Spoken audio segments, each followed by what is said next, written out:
I'm here. It's live stream time once again.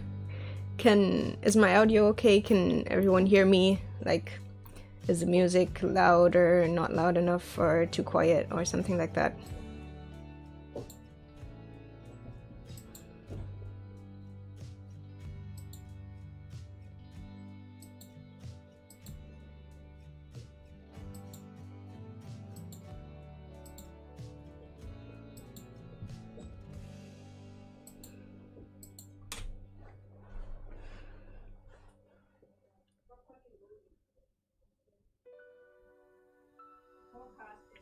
Hey, that's good. I do like being audible. So how is everyone today? Good to hear. Also, welcome Gab64, TCZ3, Yazen, Saud, GF Matthew, JF Matthew, Mabario, I can't read well, sorry, and Liberty. Welcome to the live stream, and obviously everyone who's not in chat. I spontaneously decided to do like a sculpting live stream today. I don't actually have any plans. I just I didn't have any like video or anything recorded for this week, so I decided I might as well do a live stream. That's usually why I do live streams, because I want to have something up every week on the channel, and sometimes I just don't have anything. But yeah, also Crazy Cat on my Discord server kind of suggested that I should do a live stream, and I thought that would be a good idea, so that's why I'm here. And glad you're doing good. I'm just GBA. I'm just gonna call you GBA if that's okay, because I'm not gonna read out the whole string of letters and numbers. And hi, Dean. So, should probably switch over to the proper view.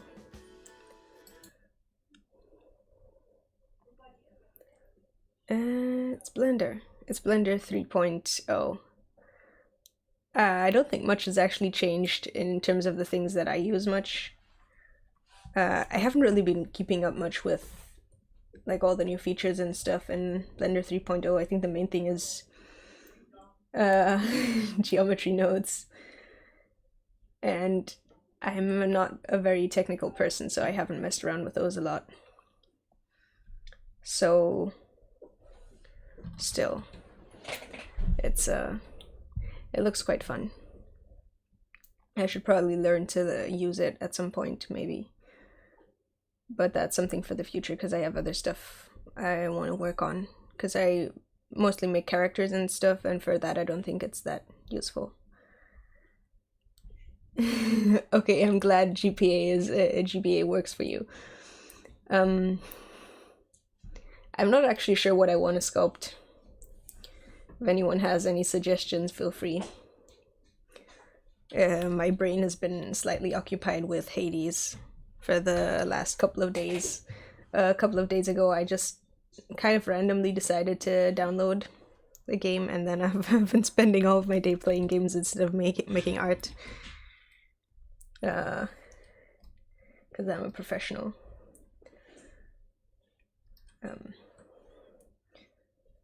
I should turn on screencast keys.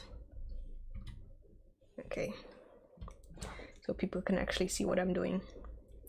So yeah, I'm not sure what to sculpt. Bunny sounds good. I have a bunny character that I haven't sculpted in ages. Or a fox. Sculpted my fox more recently. Both of those could be interesting though. I'm gonna have to pick one. Let's see, I want to take a look at the channel and see what kind of stuff I've sculpted most recently, and then do something that's maybe a bit more different. I think the fox I sculpted is one of the more popular videos I have up.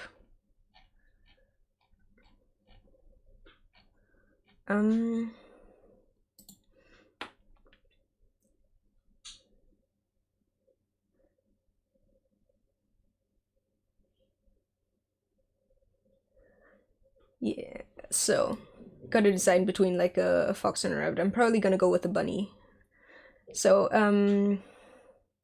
Stargazer Nights says, "Hi Rose, not gonna be able to hang out long, but I wanted to say your videos and stuff have really helped me become my 3D character with." Thank you, that means a lot. It's still very weird to hear that from people, like, that my stuff has helped them out. But it's always makes me happy, makes my day a bit better. Oh shoot, now there's an equal amount of people asking for a fox and a rabbit. Well, I did the fox more recently, so I think I'm gonna go with a rabbit. Of course, the first thing to do is reference images, actually. So, for those of you who don't know, because I don't think I really mention it much in my videos, I probably should mention it more. One of the really important things for sculpting and painting and just art in general is having references, like something to look at, because generally we aren't really that good at least I am not good at picturing stuff in my head, and I know most people aren't good at just knowing how stuff actually looks from imagination. So having pictures of what stuff looks like is always very helpful when trying to make something. So I personally always have PureRef open on my other screen. I have two screens, so it's a bit easier for me to just keep PureRef open on my second screen. That way I don't have any issues with, like, I don't know, copyright from images that show up in my videos, and it just doesn't take up space on my screen. But know that it's there because it's quite important, and it's very practical. You can grab in a whole bunch of different references and move them around. So, since I'm gonna sculpt probably a rabbit, I can't really think of a good way to make a fox and rabbit hybrid, because they're kind of different in a lot of ways, but also similar in a lot of ways. So I'm not really sure how I would combine the pieces there. Like, yeah, I think I'm gonna go with a rabbit, specifically my rabbit character, Lilac, because I haven't sculpted her in ages. This one, and I feel like some things about her design could change a little bit. Not that much. I quite like how she looks, but I haven't made much art of her, so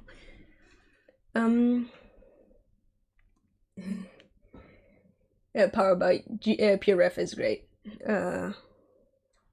Like, let's say one of the best pieces of software to have that's like not directly an art software, like you aren't making your art in it, but just having it there is very practical for all kinds of reference images and stuff like that. Yeah, and like the fact that it can overlay over stuff and you can resize images and everything, it's very useful. Let's see. A lot of people saying hi. Also, there's a lot of people in stream for I guess what I'm used to. Usually it's like 5 or 6 people maybe, and it's currently 31. So welcome everyone. I wasn't expecting this to be something big, but I guess I also haven't ever really live streamed Blender, or at least not done that in a while, so I guess 3D stuff tends to be a bit more popular on my channel than painting. So I guess it makes sense, because most of my more recent live streams were just like sketching and stuff like that. Anyway, the 3D model itself. First thing is obviously blocking. I say obviously. The first thing is blocking. It's not necessarily that obvious. When I started out, I tended to start with the details way too early. Well,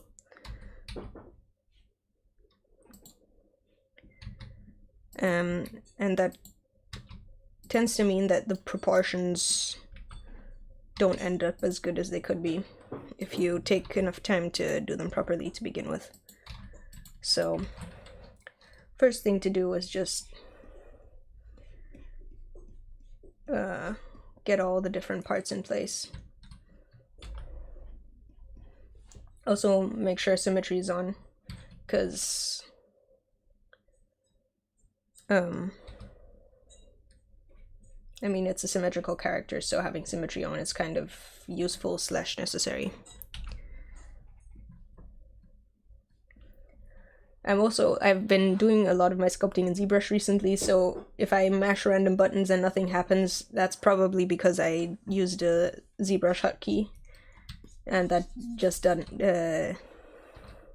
doesn't work in Blender, or doesn't do the thing I expect it to do.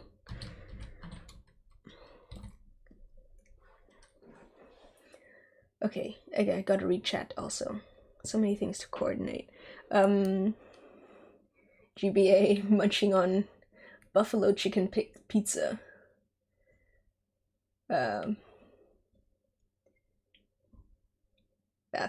sounds tasty. And working on stuff for VR chat. That sounds fun too. Darkstalker says that's a lot of rabbits. Hell yeah, it is. That's the point of a Pura file. Like, what's the point of having a Pura file if you don't overfill it with just like as many images as you can find of the thing you're trying to make, you know? This Pura file, I'll show it again, is for all my anthro characters.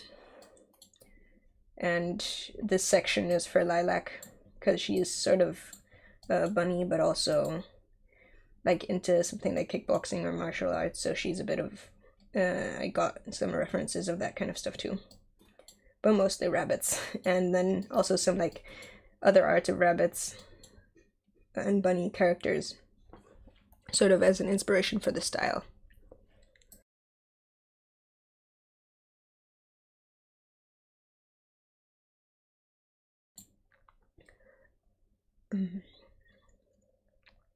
And GBA says I can kind of sculpt a character as long as I have a T-pose reference.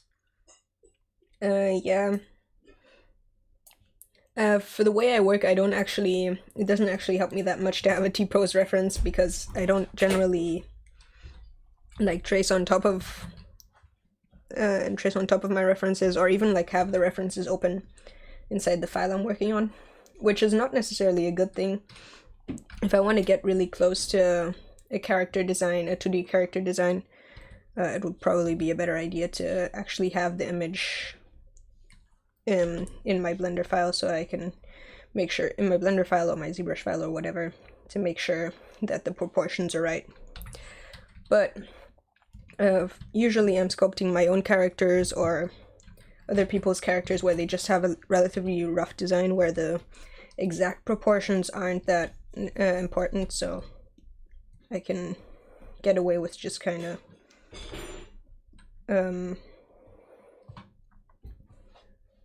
yeah, just having references in my Pura file and then not worrying about T-poses and whatever, just kind of improvising the parts that I can't see. Also, hi Angry Teapod, hi Aussie Mars, hi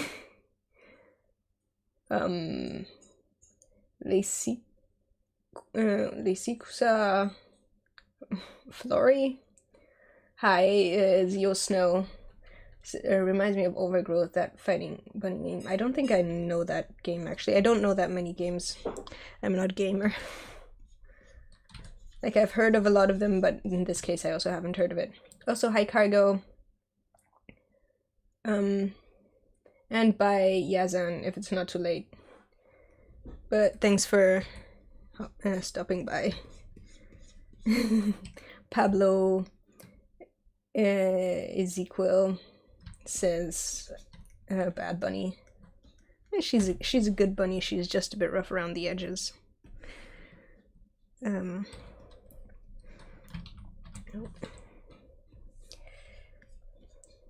One thing I do like in Blender over ZBrush is having like the more limited amount of brushes, somewhat ironically. Like ZBrush has so many that it gets inconvenient, and I feel like most of them I don't need. So you have to organize everything into menus and everything to make it work, whereas in Blender, really, the ones you have here are mostly everything you need.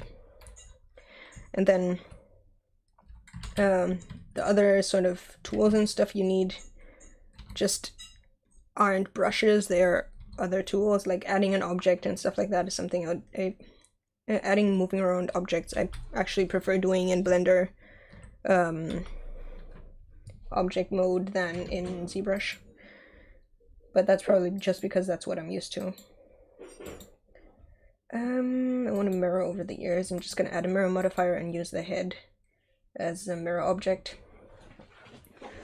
Some people, when they're making stuff like limbs, it's going to mirror over, duplicate it, and then link it, and then sort of move it over, but that doesn't work as well for me.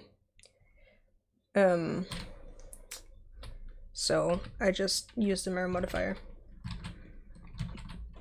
I can always delete the modifier later and duplicate it if that's what I need. But usually I can just apply it when I'm done.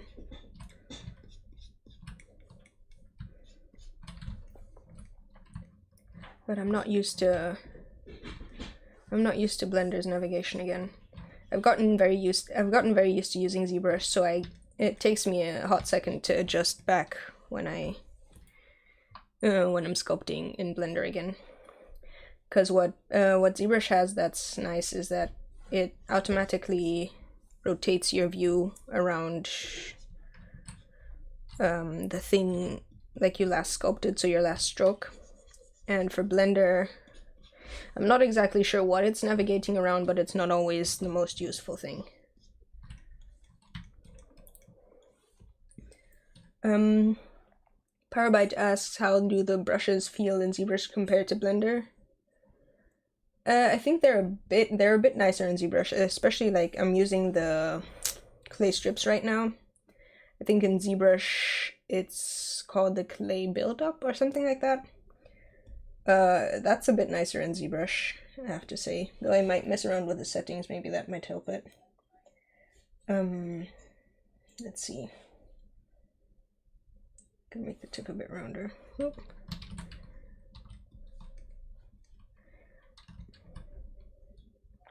And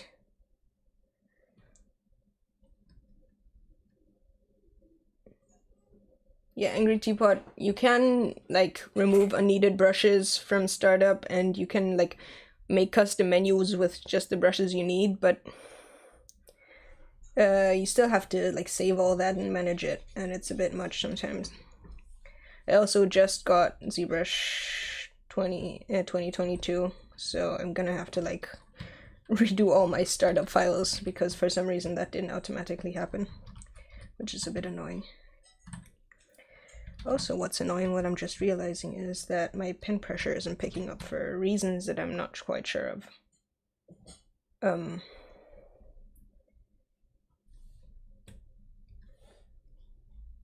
I'm gonna like look into the settings and see if I can find why.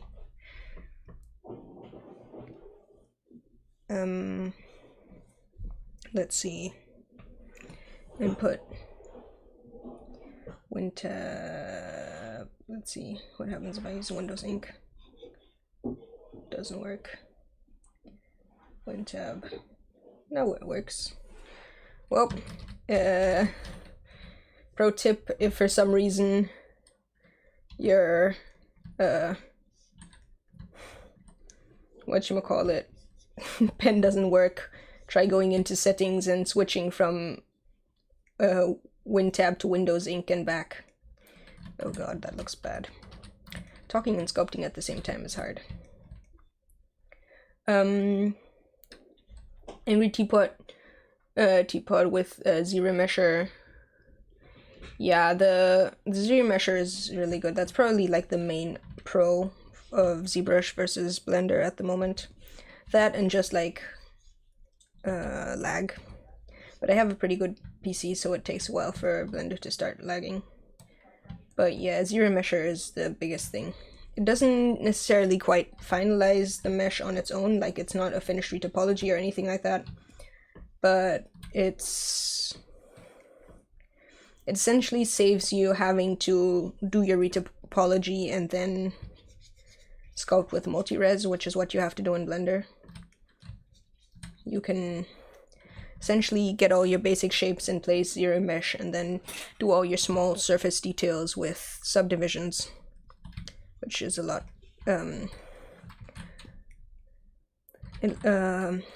faster and tends to be like smoother. I gotta make sure these proportions work. The snoot is a bit big. Like real rabbits and bunnies have pretty big snouts. They don't really have this shape here. Don't really have this. They just have a head that goes straight like that, but that doesn't tend to look as good in like stylized characters, especially like anthropomorphic characters. So I generally tend to add this little thing. Power byte, H polish in Blender would be good. Yep. I don't use it that much for my sculpting workflow, but it is very nice on the occasion that I do use it. Okay, do the blocking. Oh.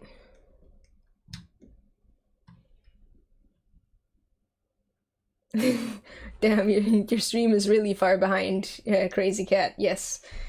Yeah, you are the inspiration for why I started the stream, but you probably can't hear it because your stream is way behind.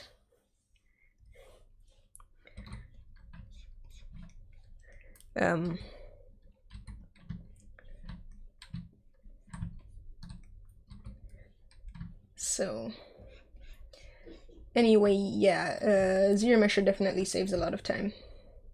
Like for one of my more recent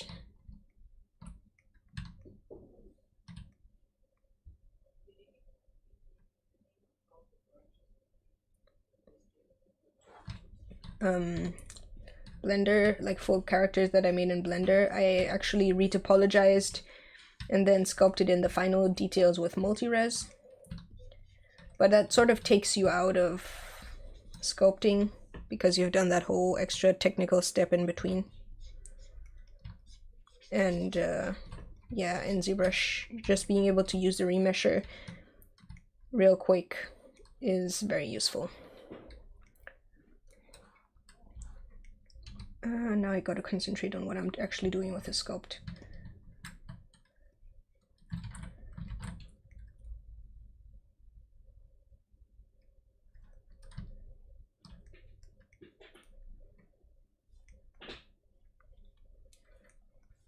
And it never actually looks particularly good early on, so it looks a bit ugly right now, but that's fine, that's normal. Just gotta make sure the proportions are somewhat sensible. Yeah, she has a bit of a too strong jaw. And I'm struggling with navigation right now, as you probably can tell.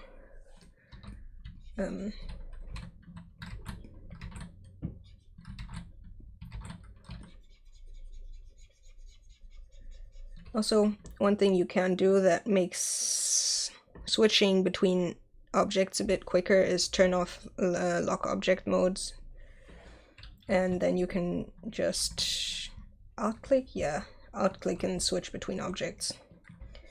The slightly annoying thing about that though is that it always, if two objects are kind of on top of each other, it'll bring up a menu, and if you haven't named your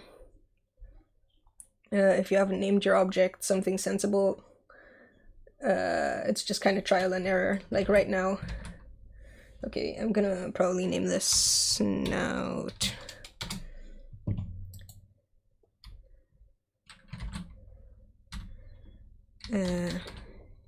Head. Ears. That way, when I actually switch between objects, I can tell which one I'm switching to. Yeah. that makes it a bit easier. Also, I think her torso is a bit too large. She is supposed to be a small bunny. This is also only going to be a bust, so it doesn't really matter what the torso looks like. Though I should probably remesh it, because I am getting, when you open Blender with a sculpting startup file, it doesn't start you on a regular sphere, it starts you on a subdivided cube, which is nicer because it has more even topology. But if you smooth, you might end up with these little spikes where the corners of the cube would be. So I'm just gonna shift+r to get my resolution and ctrl+r to remesh. Yeah, so that this can be a bit smoother. I remesh at a relatively low resolution because I just want this basic shape. I'm not actually adding in any details that would require a higher resolution. Also, Angry Teapot, multi-res sucks. Don't know how to make it work. I haven't really had any issues with multi-res. I'm gonna be entirely honest. The only time I have issues with multi-res is if I like make changes in edit mode to the geometry. Then the area that I change might mess up a bit. But usually just going up and down levels and smoothing it out fixes it. Okay, I want to add the eyes. I don't have my 3D cursor visible usually when I'm sculpting, but I still use shift right click to move it where I want stuff to be. So if I turn on the overlays 3D cursor, it's in the eye socket now because that's where I put it, or in the other eye socket, but in this case I want it here. I still keep my 3D cursor turned off. Also, yeah, because yeah,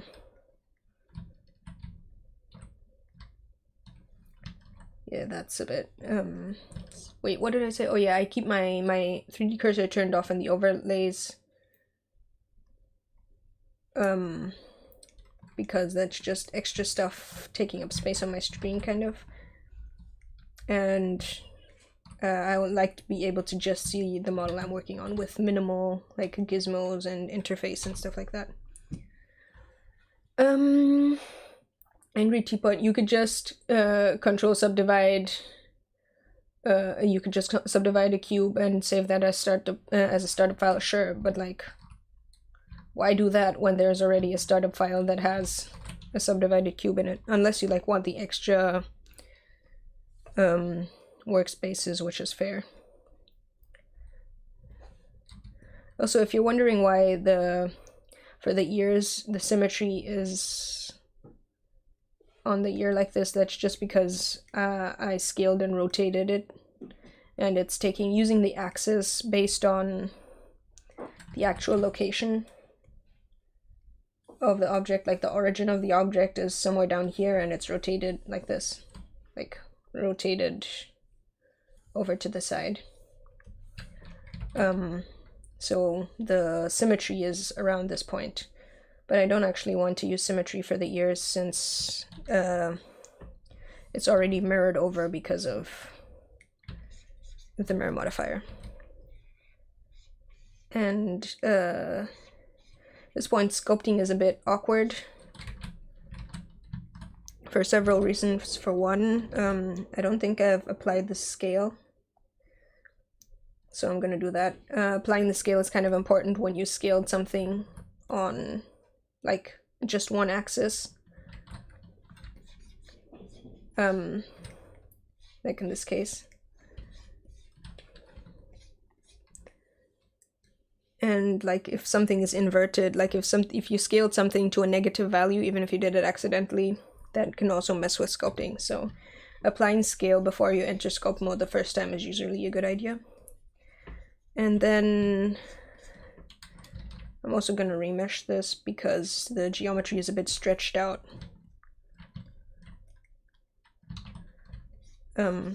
Because I scaled it. So here, also, there was questions in chat. Alkimau says, I use Retopoflow in my videos. yeah, it works well for me. You say it's really slow for you. It takes long to turn on and off, like to enter TopoFlow and go out. Usually, if it's like really slow to use in general, that's because my high poly mesh is a bit too high poly. Just turning down, like using whatchamacallit, decimate modifier to just bring down the resolution of your high-res model way down usually makes your TopoFlow lag less. Because you don't actually need the entirety of your resolution, like your sculpted resolution, while doing retopology. You just have to make sure that all the shapes are there that you need when you're making the final geometry. I should probably open up my references and see how rabbit ears actually look. It's hard to pay attention to everything at the same time. I'm not a pro streamer.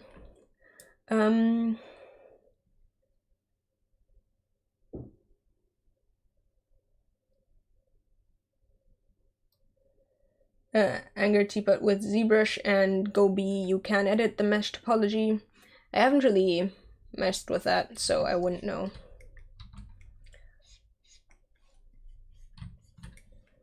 And it's like you can mess with the topology in Blender with multi-res. You just have to like take a bit afterwards to fix any glitches that happened. But usually the glitches are very localized to the area you actually edited, so it's not perfect, but it's not like terrible. Like for example, there's this remesher, the quad remesher for Blender, comparing that to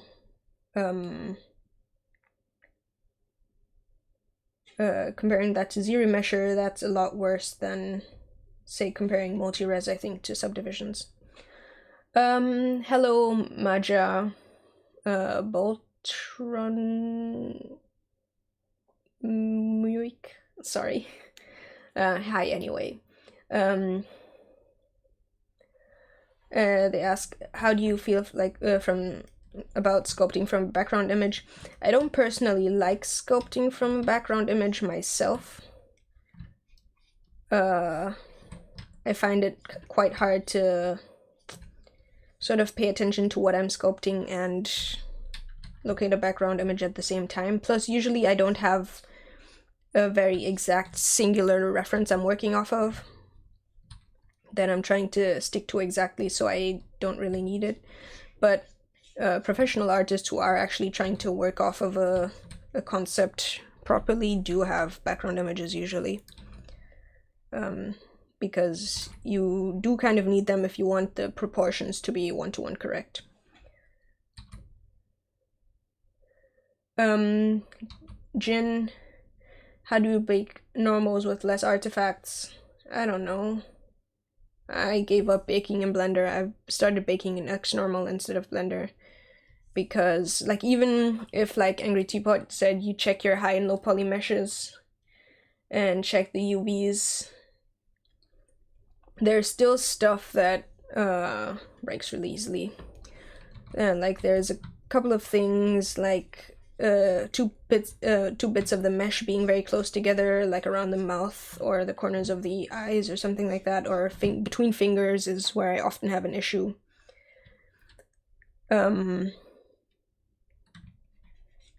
Yeah, that those are spots where just mesh is too close together and Blender doesn't have anything to prevent, like, Blender doesn't have any way to tell which piece of the geometry you're actually trying to bake from. So that's an issue. And sometimes they're just random issues that turn up while baking in Blender that I can't quite explain. So yeah, I usually just bake in Xnormal. But for that, the things Angry Teapot mentioned do apply then. Like making sure your UVs aren't overlapping, make sure the high and low poly meshes are, and like the geometry is correct. They don't have any like weird holes or whatever.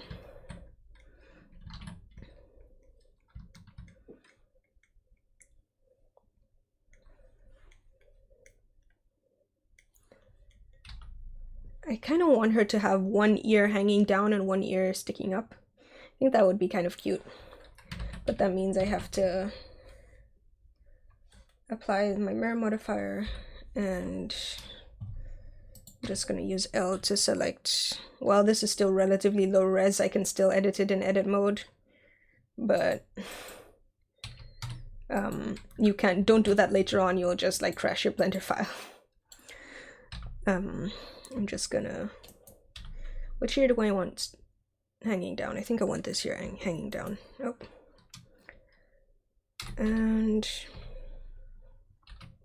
I'm gonna go into edit mode again. Just like select a bit here. Oh.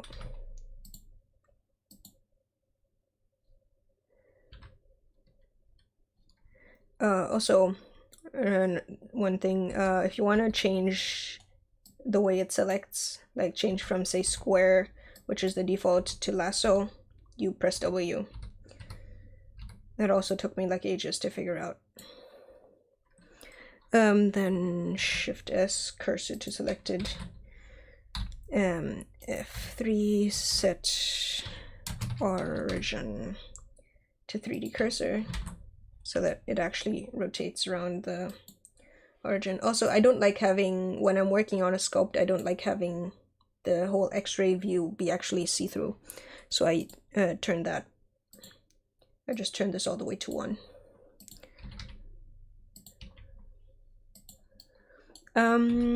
Let's go back to chat.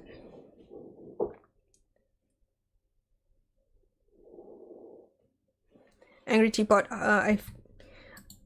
our hard edge seams really, they're mostly useful when you're making like something box modeled. I don't think they're as useful for characters because for the most part you don't have like completely hard edges with characters, but for more box modeled stuff, yeah, you need your hard edge seams.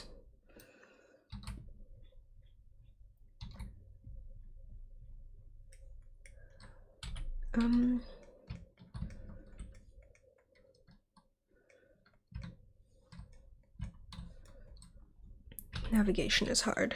Ctrl+3. Let's see. Is there any other questions? No, Lume said hi. So hi, Lume. Or Lume. I'm not actually sure how you pronounce that E with the accent on top.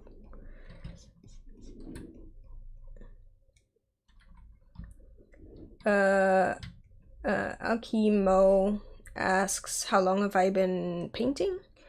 I've been painting for as long as I've been able to hold an object with which you can paint, like, I don't know, crayons and paintbrushes and stuff like that. I've been painting since I was very small. I started digital painting in 2014 maybe, because that's when I got my first phone. But yeah, I've been painting all my life.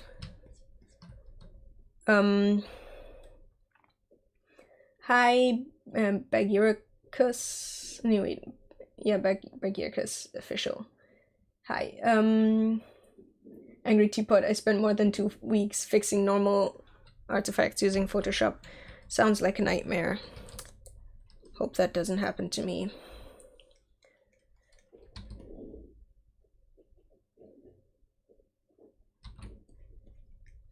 I currently actually don't have Substance. I had Substance for a while, like for 2 months, and used it for one thing, and then realized it doesn't actually help me for my workflow and for the kinds of characters I make. The stream has been going on for half an hour already, and I have made very little progress. Isn't that lovely? Talking and sculpting at the same time is hard. That's my excuse. Oh, no.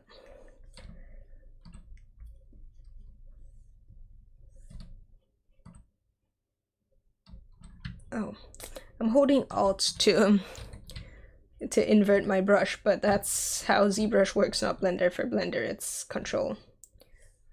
Technically, Alt makes a bit more sense, though.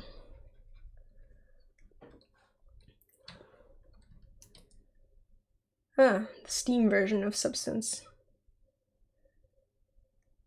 Or Substance or Blender. I assume Substance. I didn't actually know Substance was a thing on Steam.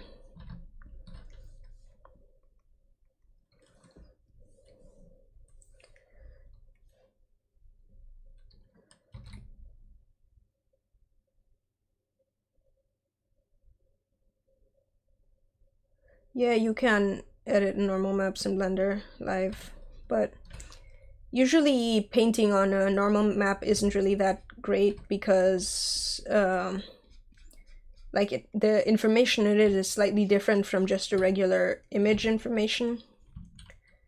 So you're gonna need to like normalize your normal map before using it on a model.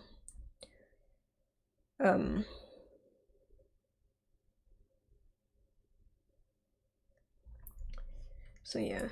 Also, Jin said you made procedurally generated semi-realistic eyes, but they look weird on a model. Yeah, I can imagine. It seems like something that would happen sometimes with procedural stuff. Like, it looks really good on its own, but very often sometimes it doesn't end up quite matching the style of a character and stuff. That's also usually why my sculpted characters have super simple, just like sculpted eyes, because I don't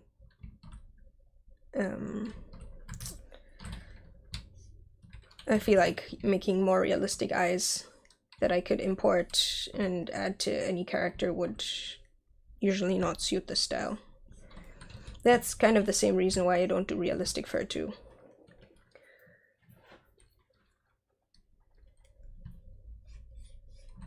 I kind of feel bad if I'm just sculpting and not talking much, because like I could do that as just a time lapse, I guess. But then again, it's still live, so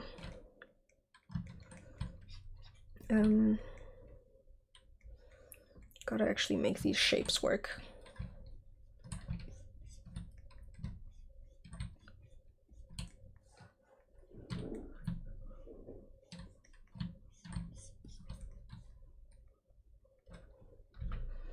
I think the nose is sticking out a bit too far.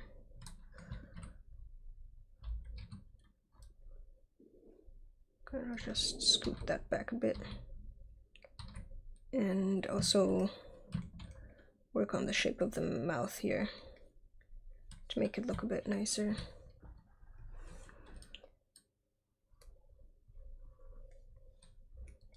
I need to live stream more often. It's actually quite like chill. I feel like I always get so distracted when I'm just recording or working on art by myself. And it's nice being able to like talk with chat occasionally.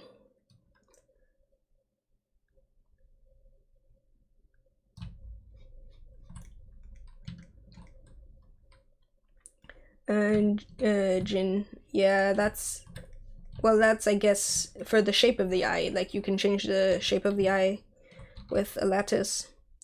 I very rarely actually have characters that have eyes that aren't spheres. For some reason, like, my style is not particularly realistic, but it does tend to have round eyes. So that wouldn't be a problem for me, but yeah. I can imagine procedural eyes, like cartoony like that, could be a bit interesting.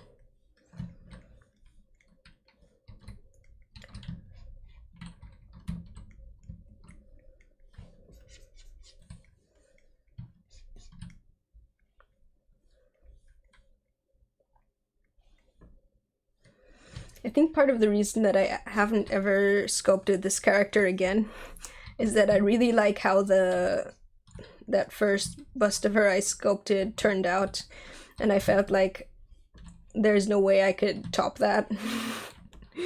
It's like I feel way more inclined to remake art that I've like this is the one I'm talking about, the sculpt I made of her ages ago. Because like there's other stuff I've made where like I look at it and think, yeah, that's kind of meh. If I would do that now, it would turn out way better. But this is one of the ones where I'm actually still really happy with how it turned out back then. And I feel I'm always kind of scared if I make this character again, it wouldn't turn out as good as that version. So I guess it's time to prove that. I think this version might turn out slightly less like cute looking. Might have like smaller eyes and stuff, but I'm hoping she gets across the vibe of the character maybe a little bit more. I'm also thinking of messing around with her design a bit and making her like maybe a slightly different color. Not really because I don't like the old design, but just like all my other characters have changed so much with time and she's still kind of the same.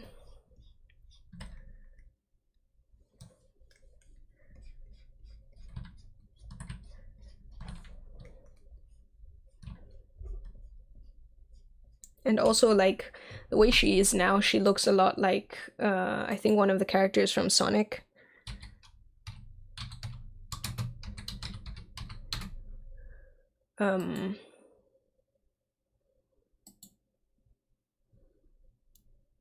Yeah, wait 1 second.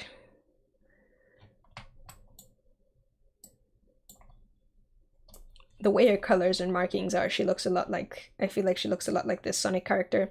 And that's partly because like a lot of my personal OCs, my personal characters, I started them in like middle school or so, and they were sort of based on Sonic characters. I never actually played Sonic or anything, or I'm particularly like knowledgeable about the characters and any lore or story or whatever. I just like I saw them, I thought they looked cool, and I started making up stories about them, and they sort of just evolved into my characters. But all the other ones have changed a lot since then, and I've made other ones that are like completely my own, but she still looks a lot, I think, like that original character she was based on, and I feel like I need to change her a bit, make her a bit more my own, you know?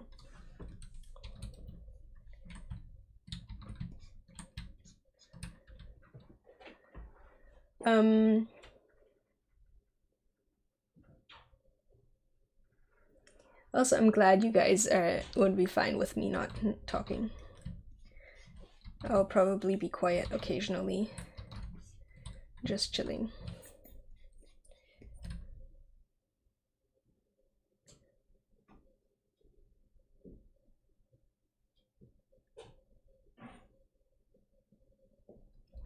Oh yeah, Angry Teapot, what's really the point of getting Substance if you can't export to game engines? Or like it doesn't port to game engines at all. That's a bit annoying. Not that I have messed with game engines much myself, but still.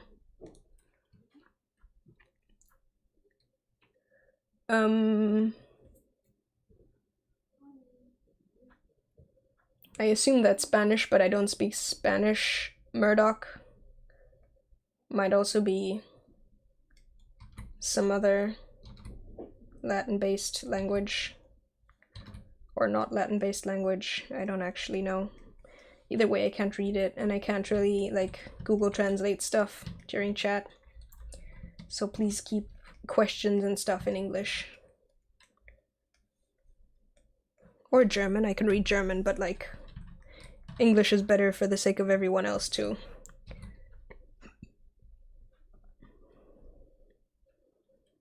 Oh, Angry Teapot. Yeah, eyeball lattices can't export to blend to game engines either.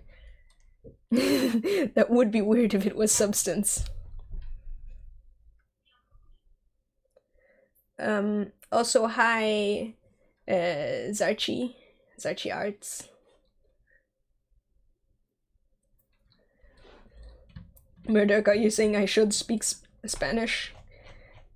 I already speak 2 languages. Oh no. What happened? I can't see anything. Where did my objects go? There. This is also something that just sometimes happens. I like zoom or something, zoom in too far and just like lose all my objects in my Blender scene.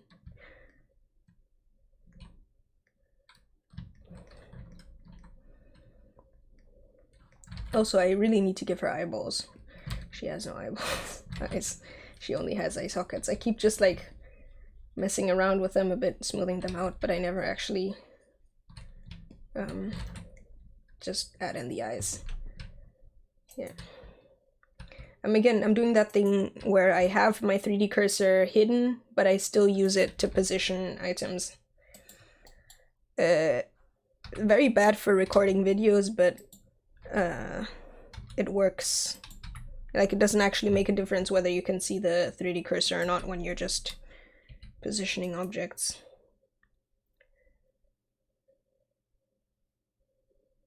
Oh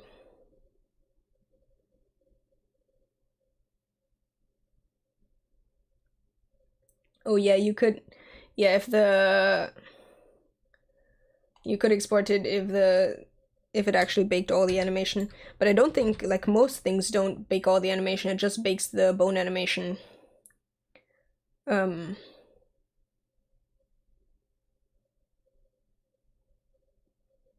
Murdoch asks, use mouse. I don't use mouse, I use a pen tablet, and I don't use dynamic topology either. I use the remesher, mostly because Dyntopo is very slow.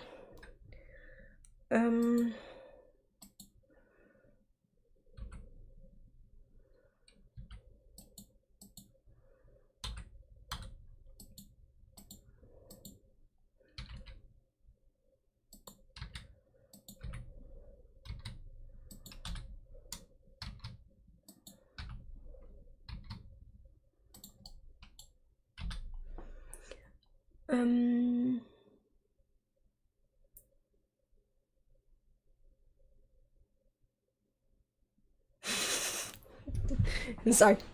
Zarchi asks, who am I? A mystery. You'll never find out. Mwahahaha.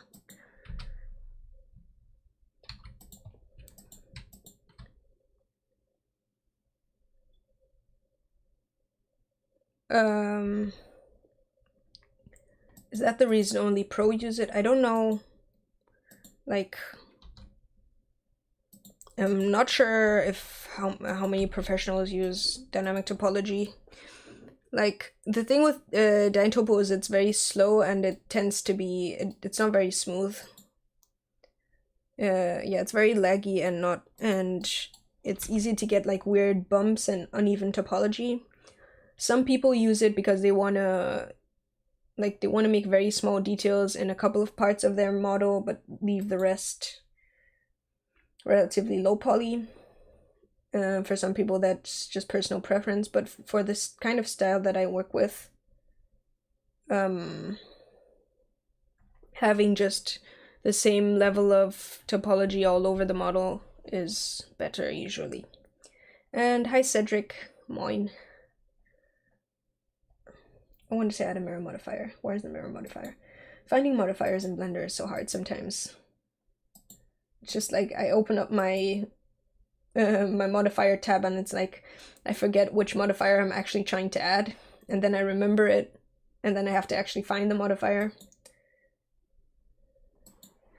Jin, I wouldn't say no one uses Dyntopo. Some people definitely use it. Even like in ZBrush, people use very occasionally will use Sculptress Pro mode, which is the same as Dyntopo. But Like, it's usually used for like very small details when the rest of the mesh is lower resolution.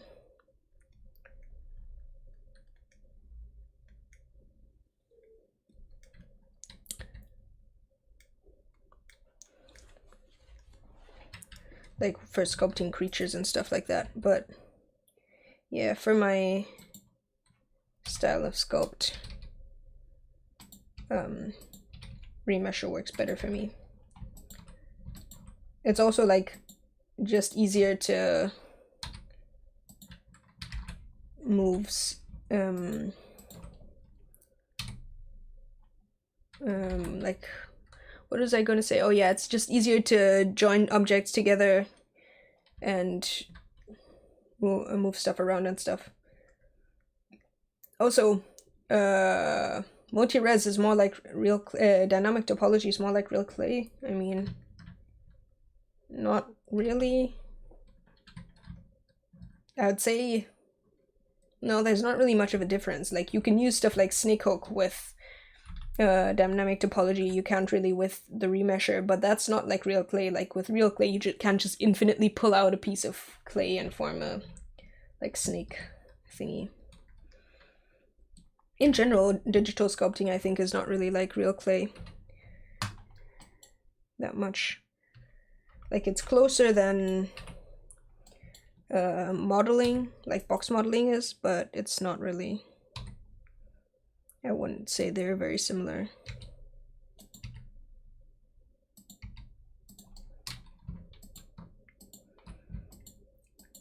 Also, what I'm doing right now, I could do that with like a solidify modifier or something like that. I'm just filling in the insides of the eyelids I've made here so that I have like more of a face to sculpt on. Scaling them up a little bit so that there's actual eyelid. Maybe scaling the eye down a little bit here.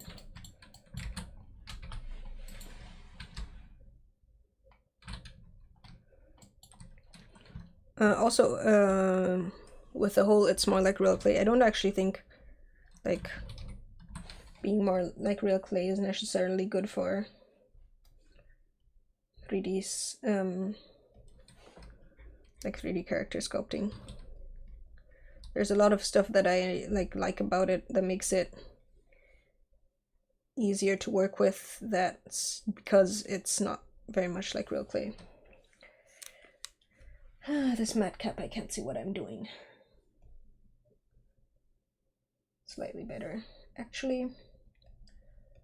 Just like random color might help. Or overlays. Fade and active geometry, yeah, that helps.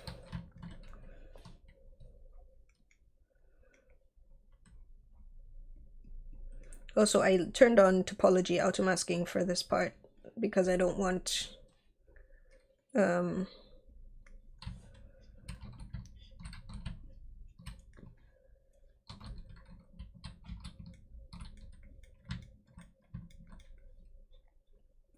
I don't want to move the lower and upper eyelid at the same time.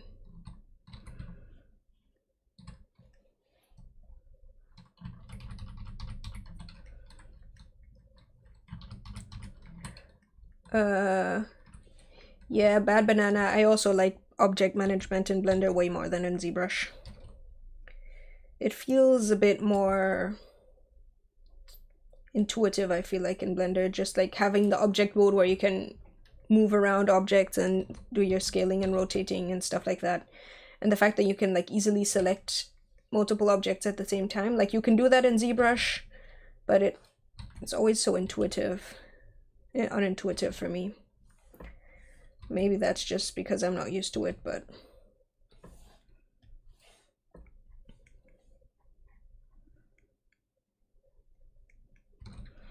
I do wish they'd work a bit more on Blender sculpt mode again, like they were for a while with Pablo Dobaro. I don't actually know how to pronounce his name well, but I think he left the Blender development team again and is doing other stuff. I think he's focusing more on art. So some of the stuff he's like half implemented is just, it's there in the experimental versions, like vertex colors, sculpt vertex colors, but it's not really implemented. That kind of sucks. Bad Banana, yeah, I've heard that the quad remesher add-on is very good. At this point I've gotten ZBrush anyway, so if I'm gonna use that kind of workflow I might as well just do it in ZBrush. But yeah, I guess for people who want to stick to Blender and need that extra tool to sort of make the workflow a bit easier, having that add-on was definitely useful.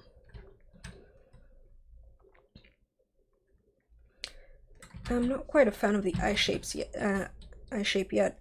I think it could be a bit rounder. Yeah, because bunnies have very big round eyes. Like I mentioned earlier, I have my references open on my other screen. Bunch of bunnies and rabbits. They have very big wide eyes.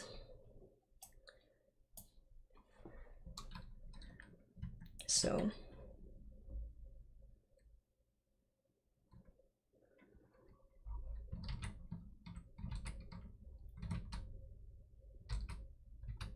oh, that's really useful actually. Powered by being able to switch between objects and sculpt mode with Alt Q. It's especially nice because it actually like does the mode switching automatically. I gotta keep that.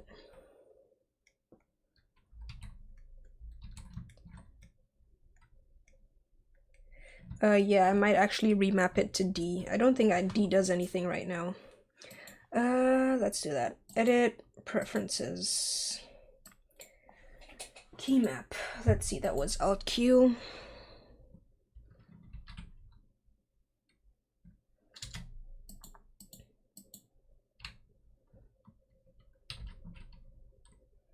Q, Control Alt Q, Alt Q, transfer mode.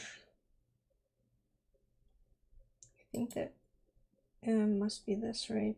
Or is there anything else with Alt Q? No, so I'm gonna change that to D, if it doesn't mind.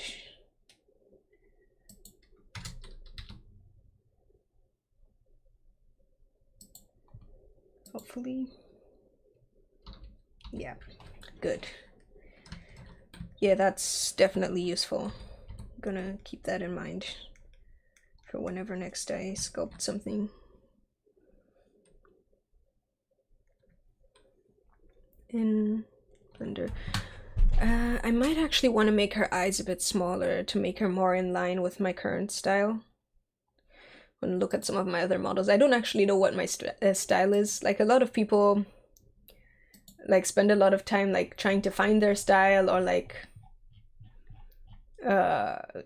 people will say, oh, I really like your style, but I don't actually know what my style is the problem. Is just like I just kind of go with the flow while I'm sculpting. But that also means then if I'm trying to match like two models or something and make sure they sort of fit together, I have to like actively pay attention to what the actual, like what it actually is that that makes up my style, so that I can actually match stuff and it works together. So yeah, in this case I want to make her eyes a little bit smaller. They still have to be quite big because that's just part of the character. Like, being a bunny, her eyes should still be bigger in proportion to her head than say Lily, which is one of my other characters, who is based on wolves and foxes, or wolves and deer. But yeah, I think this is a good size for her eyes. Oh.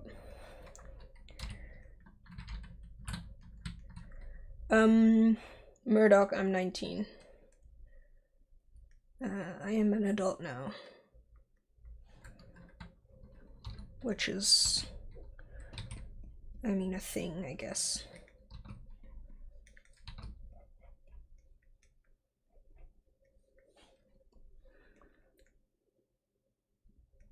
Angry teapot. Yeah, I've thought that same thought too, learning some basic Python. But I have other stuff I want to learn more, like rigging, maybe the basics of a game engine, some animation. I actually started that rigging course by Pierre Picard. I don't know how to pronounce that last name, but like by P2 Design. I finished the first 2 chapters. I really need to get back to that. Gonna work on that some more this month. Want to try and get at least through the 3rd chapter before the end of the year. But I also want to finish that character I'm working on, the new one. If you're on my Discord server, you'll know what I mean. If you're not on the Discord server, join the Discord server. I'm not at all just a lurker on my own Discord server. I feel like I don't interact on the Discord nearly as much as I should. But it's there. Anyway,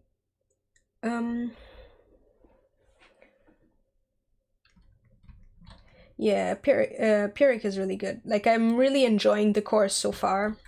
It's set up in a very nice way. Where the fuck is my view, actually? Why is it so sensitive? But why? I don't understand. I don't know why it zoomed out so far suddenly for no reason.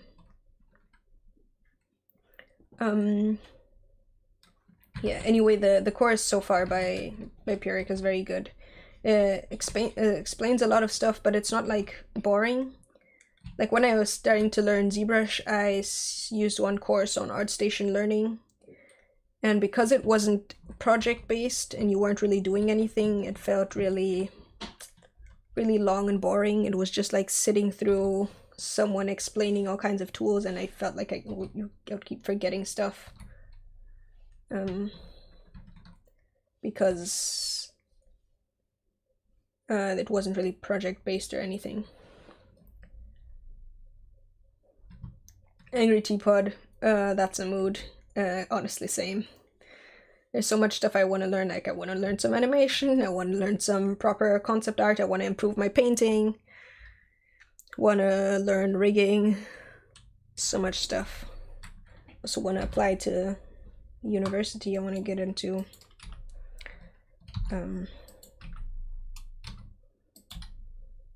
That's actually, again, if you're on the Discord server, active on the Discord server, you'll know that the character I'm working on is pretty much for my reel for animation school. I want to apply for, I'm not quite sure yet whether I want to apply for concept art or character animation, but right now I'm thinking concept art. But yeah, Angry Teapot. Murdoch asks, I have a Discord. Yes, it's in the description. It's one of the links in the link tree. And Angry Teapot asks, Pavlovich, I think that was the course, yes. Wait, let me check. ArtStation Learning.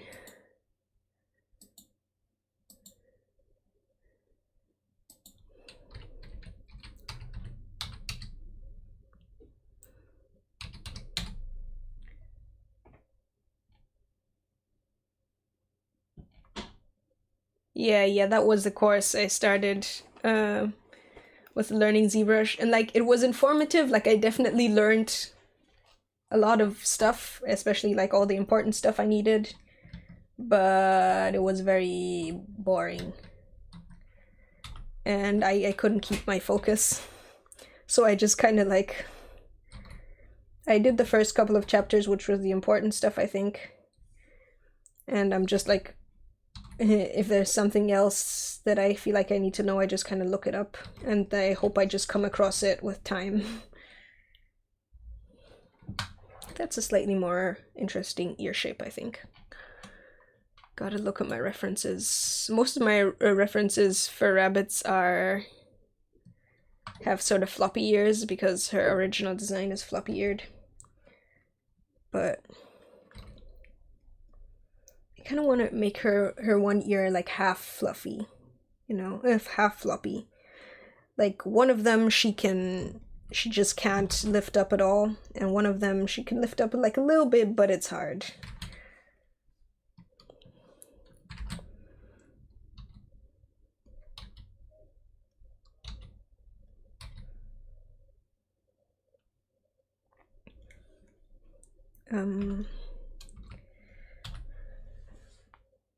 Oh, also, yeah, ArtStation learning is free forever. It's so nice.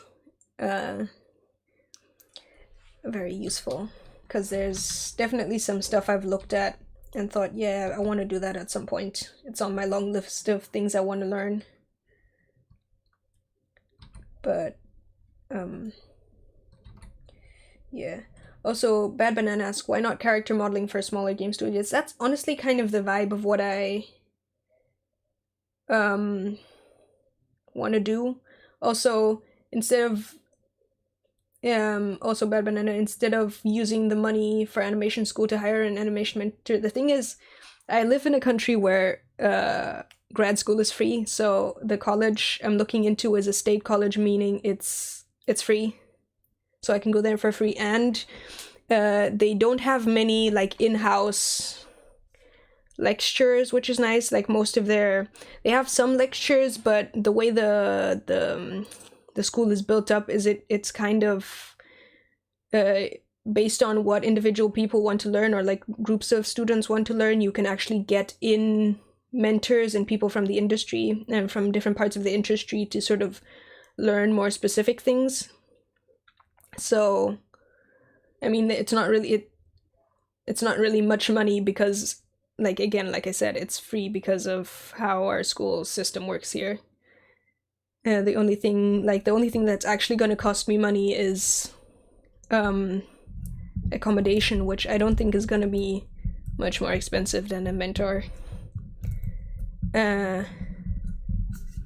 Also, Murdoch, being self-taught, like, yeah, so far I'm also self-taught, but there are also things that I know that I don't know, and like you can't easily find them on YouTube or like courses explaining stuff. Like for example, I'm on a bigger Discord server with a lot of people in games, and there's like a lot of stuff that I don't quite know about how certain parts of models are made and all that stuff, and how certain parts of the pipeline works.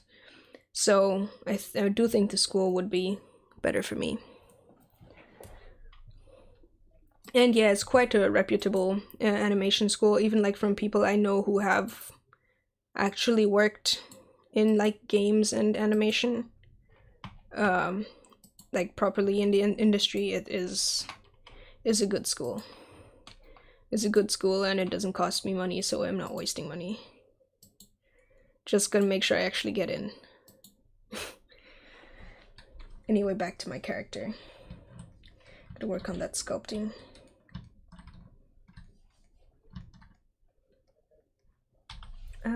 Not getting quite the right vibe with the ear.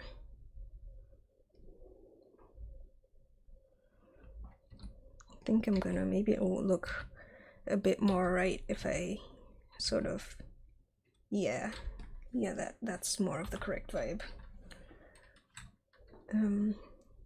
Probably work even better if I like tilt her head, but if I tilt her head now, whoop, gotta like parent stuff to the head before I tilt it.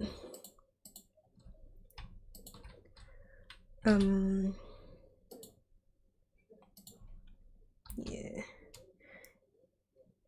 If I tilt the head now, that's definitely going to give me issues later with the symmetry, but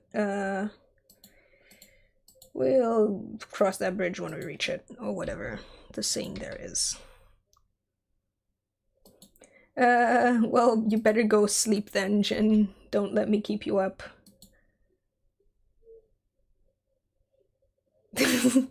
Angry Teapot. Yeah, Germany's pretty good for schools. And yeah, it's pretty dope.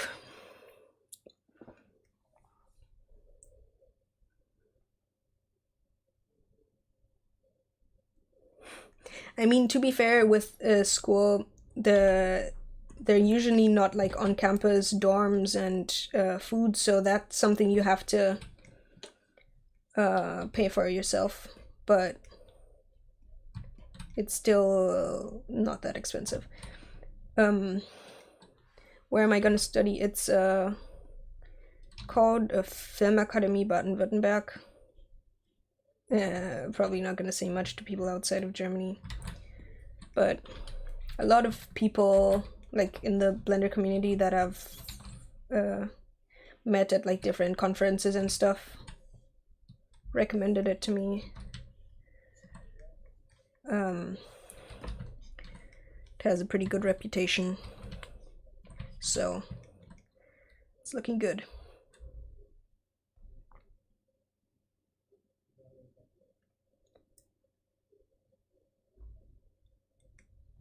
Also, speaking of like school, like whether or not you should go to school, from the people I've talked to, like whether school is worth it, most of them are like school isn't worth it if it's expensive.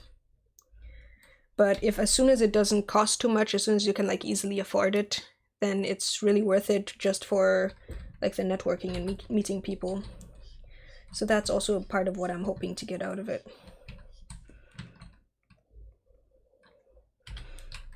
You know what? I could like color in her eyes, make her look a bit more alive and approachable.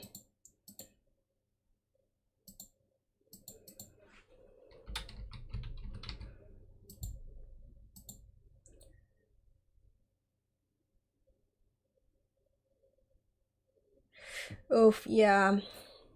Third world countries are hard. I grew up in West Africa, so I get the vibe of having a hard mode life.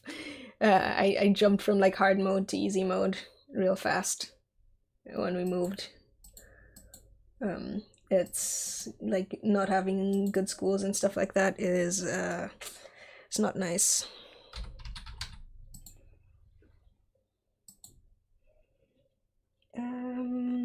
Viewport display.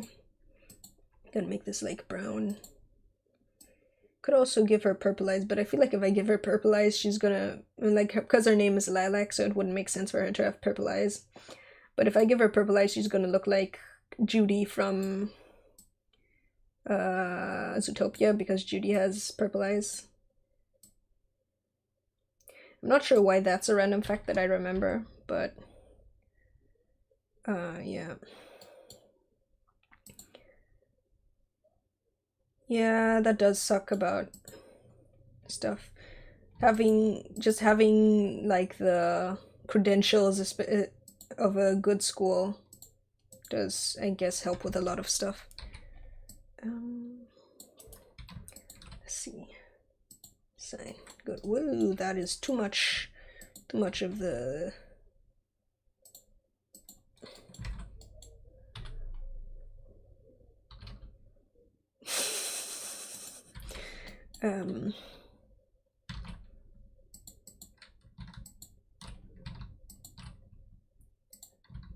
somewhere here.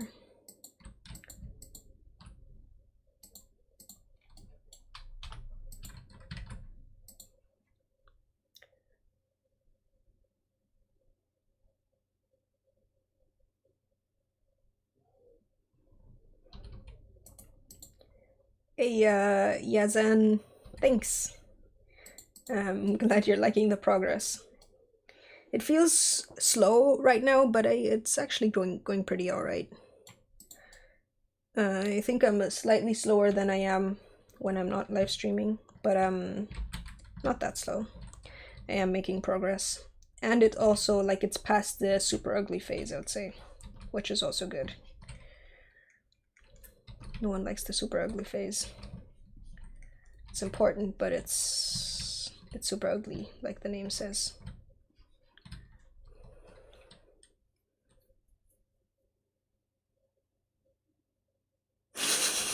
Murdoch. Yeah, Russia definitely better than definitely a third world country.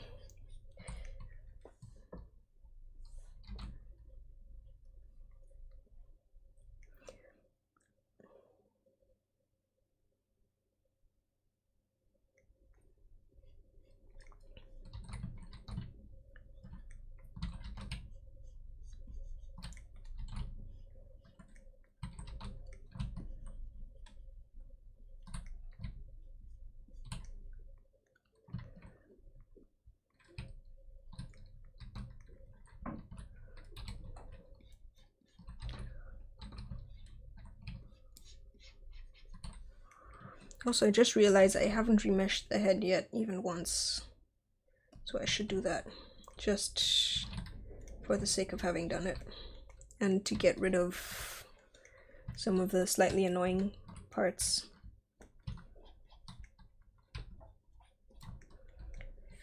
And I think I might actually have to just join the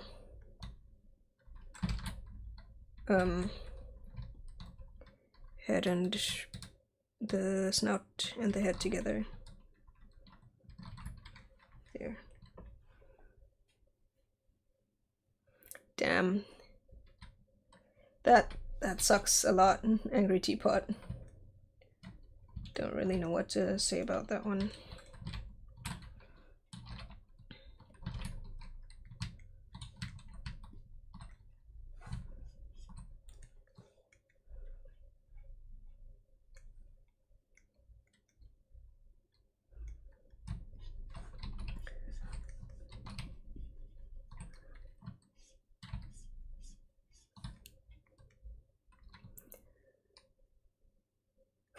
Great Russian Firewall.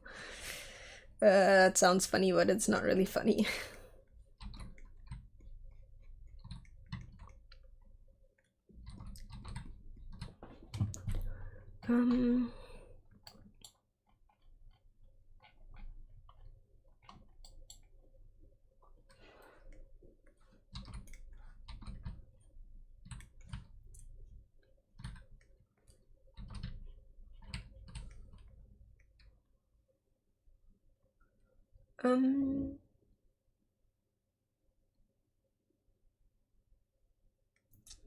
Yeah, that's understandable. Teapot.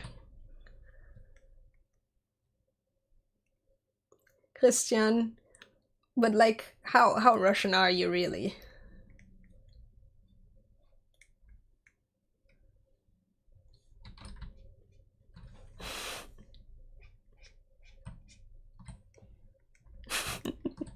You're just doubting your origins. But I've actually forgotten if you can, like, can you speak Russian or can you not speak Russian? I think, yeah, you could speak Russian or not read it, right? I think there was something like that, because like Christian and I, we were classmates. I would say we are classmates, but we are actually done with school now, so we're no longer classmates.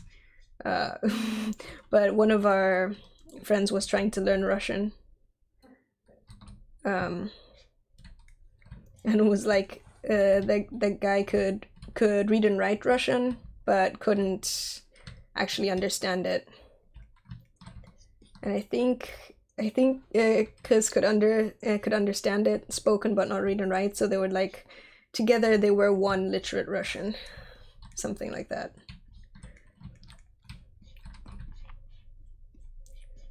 Also, I think it's about time I start, like, smoothing out the cheeks, making them a bit chubbier. What is a rabbit if not for chubby cheeks?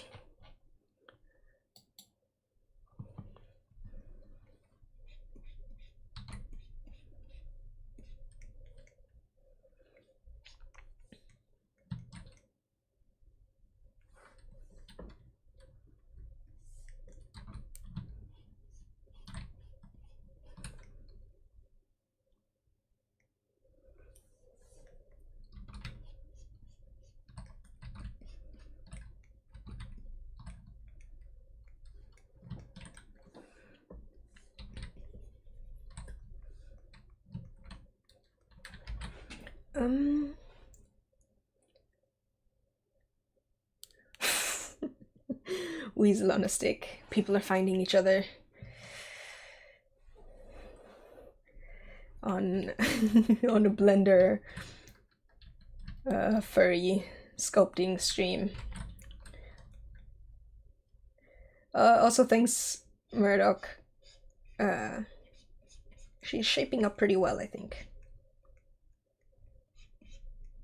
I think she needs hair. Also, yeah, hi Weasel.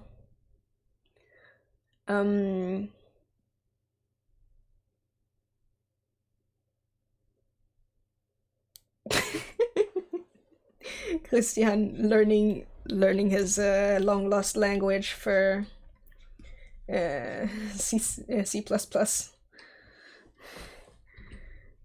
Good a reason as any, I guess.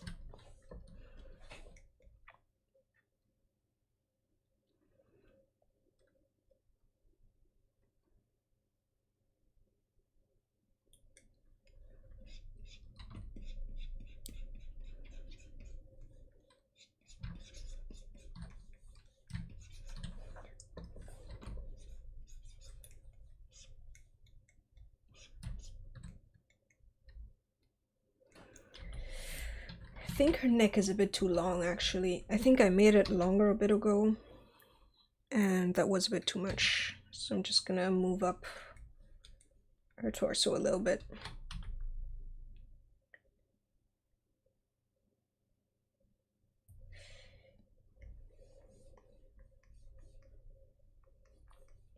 I don't actually know very much about Russian history, I don't think.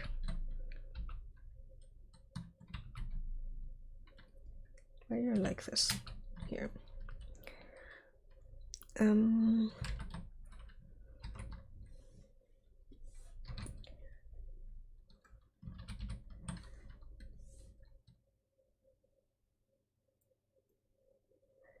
I feel like calling you Chris is... It takes me longer than just calling you Christian, because I'm so used to just calling you Christian. It is weird though, saying Christian when I'm speaking English, because Christian is a very German pronunciation. It's like the English pronunciation would be like Christian, which is also weird. So I guess Chris works better in English and German. Chris. The R's are spoken very differently in English and German. It's very weird, like mixing in other words.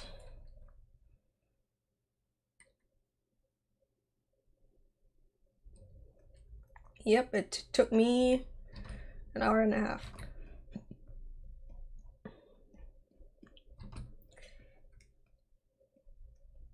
Yeah, I guess a lot of the countries that had the communism are still like struggling with that. I think even like even Germany, like the eastern part of Germany, which was sort of part of the Soviet Union, still is like noticeably I guess poorer than the western part. There's still like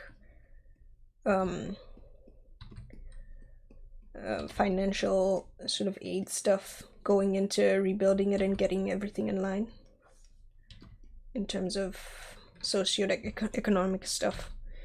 But I'm bad at history, so don't quote me on that.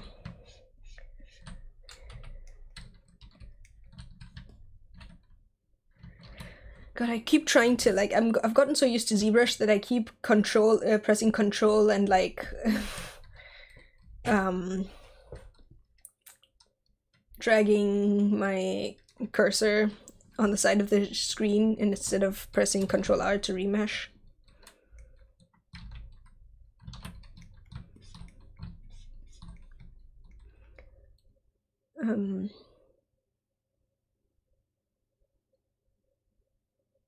There are so many types of R. Yeah, there are so many types of R. There's the R, the R, the so many different ones.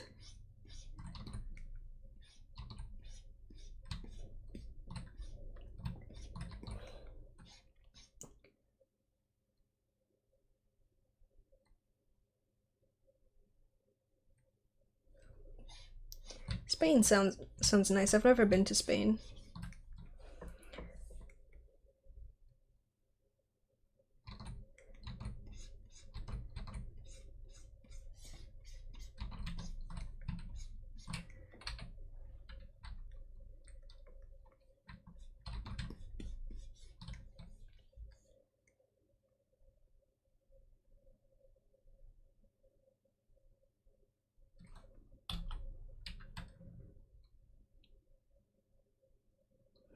Am I getting bots in the chat? I feel like I'm getting bots in the chat.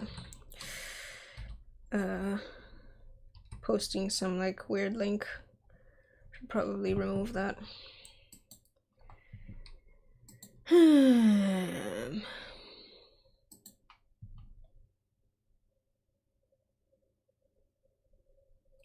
Oof. Went to Spain and then I was stuck inside. That sucks.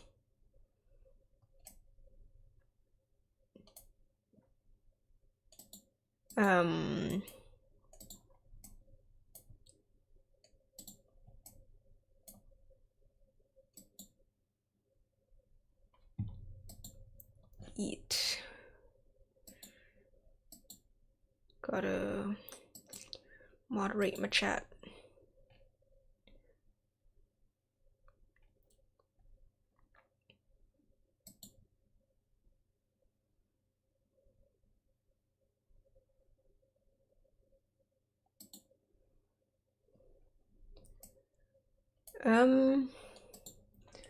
Also, Rogue Jackal says morning. For me, it's evening. It's 9 p.m. here. But I guess you must be in a faraway time zone. I've never had Peruvian food, I don't think. Murdoch. But there's some really nice food from a lot of different places.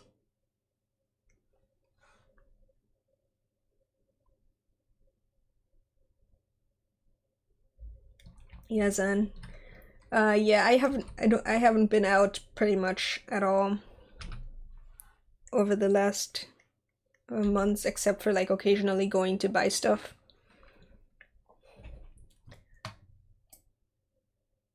Yeah, I could make you a mod, Christian. Sure. You're now a fancy moderator, man.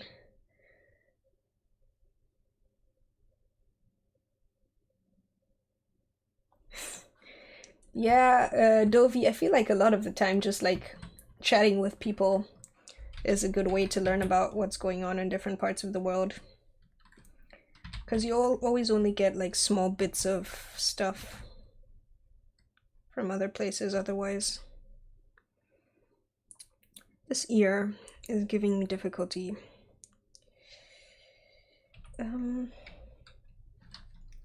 Make it a bit more flat.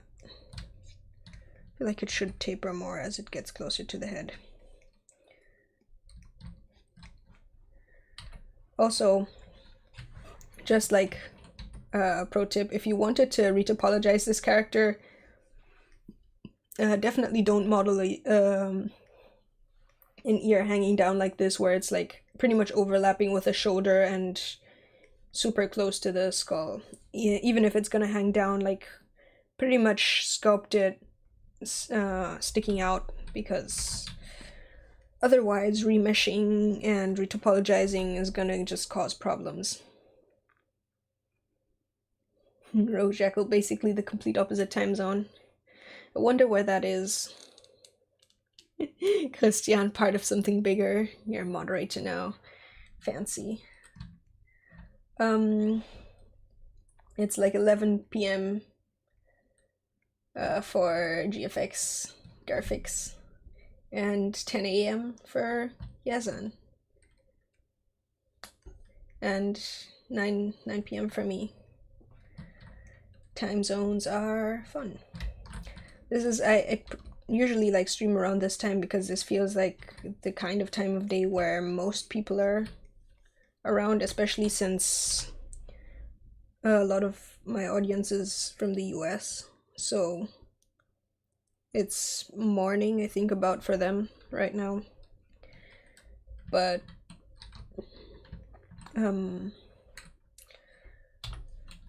like if I would stream at a time that would be maybe a bit more convenient for me, like maybe 3 or 4 or 5, it would be like in the middle of the night for them, or like super early morning, which isn't great.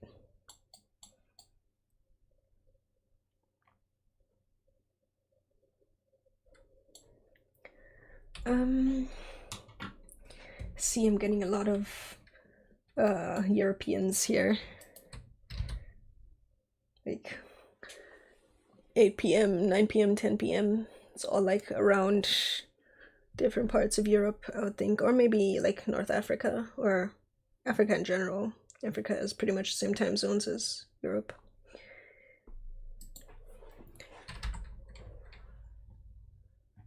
Yeah, because they're just like on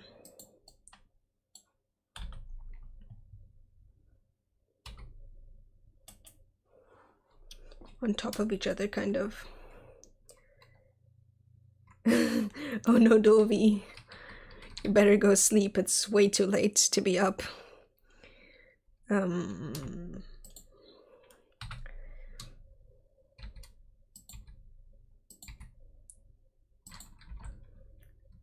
it's 3 p.m. in Peru. That's a reasonable time to be awake watching live streams.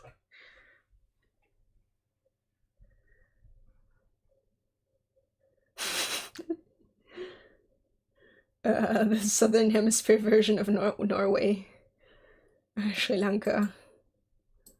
That's a weird comparison to make.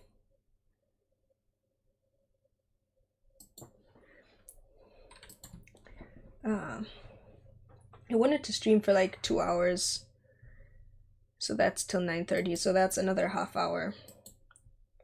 Maybe I'll, since this has gone pretty well, maybe I'll like stream again like tomorrow or the day after tomorrow around the same time and continue working on the character.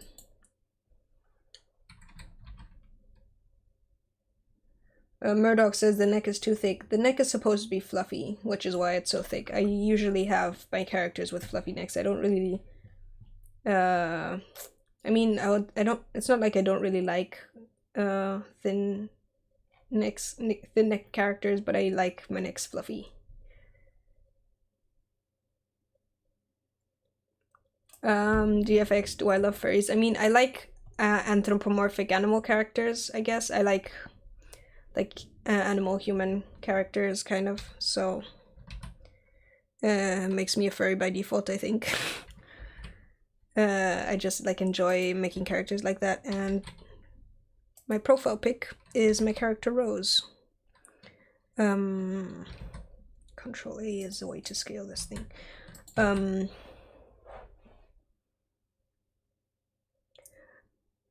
Also, Jackal says they're comparing New Zealand to Norway. That makes sense, I guess. I might make the neck thinner since multiple people are complaining about it. Also, thanks, Iblo. I like making like wholesome art and stuff. Occasionally I'll make something that's like very slightly spooky, but generally I like keeping a wholesome vibe, so I'm glad that comes across. Anyway, I was talking about my profile pic, which is my character Rose. There's not really that much to say about her. I like roses and I like tigers, so at some point I just picked like Rose Red Tiger as my username, and then from there I essentially just designed a character that had some like tigers and like some element of a tiger and roses, and for a while that was just like a tiger with some roses just like in her hair, and eventually I made a tiger that is also kind of rose, like she's partially rose and partially a tiger, mostly a tiger, but like she has like petals around her face and has a tail. Well, that is also a rose. And no, she is not. She's not a lab experiment. She doesn't actually have a backstory because I'm very bad at making stories. I just have like, I don't really have any like full backstories for any of my characters, like how they came to be and like what their motivations are. I just like sometimes make up like small like slice of life stories in my head, like this is the kind of thing this character did today, but it's not actually like a full story, and I usually keep them in my head because like I don't feel like they are particularly worth sharing. Yeah. Nitin asks, any plans for Christmas? Yeah, I'm gonna spend Christmas with my family. I'm not feeling Christmassy at all. Like, it's the 17th already, and that's stressful. Like, that makes me upset. Like, we haven't, as a family, we haven't done much for Christmas season this year. Usually we have like at least like an advent calendar or something like that, and this year we just had nothing. Like, in my brain it might as well still be October.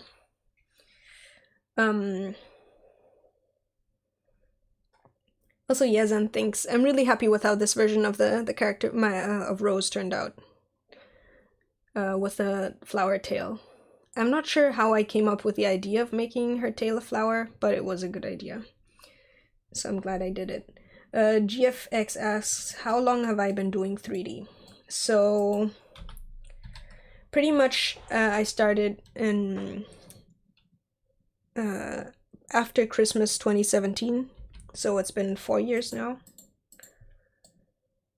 But like before that, I had like ages ago I had used SketchUp for a while, but I stopped using SketchUp because I was really interested in making characters, and SketchUp you can't really use for making characters. It's very much just for architecture and stuff like that. It doesn't really have any tools for organic modeling or sculpting or anything like that. But at some point, like that was 2017, I came across Blender somehow. I think it was actually someone making something in SketchUp but talking about Blender. And then I learned Blender, and that's how I like actually got into 3D.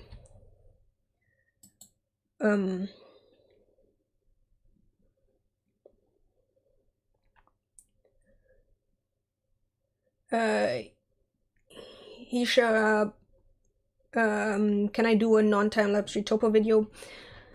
I did a live stream at some point retopologizing one of my characters. The thing with retopology is it takes really long and is really boring. So if I were to do a non-live stream,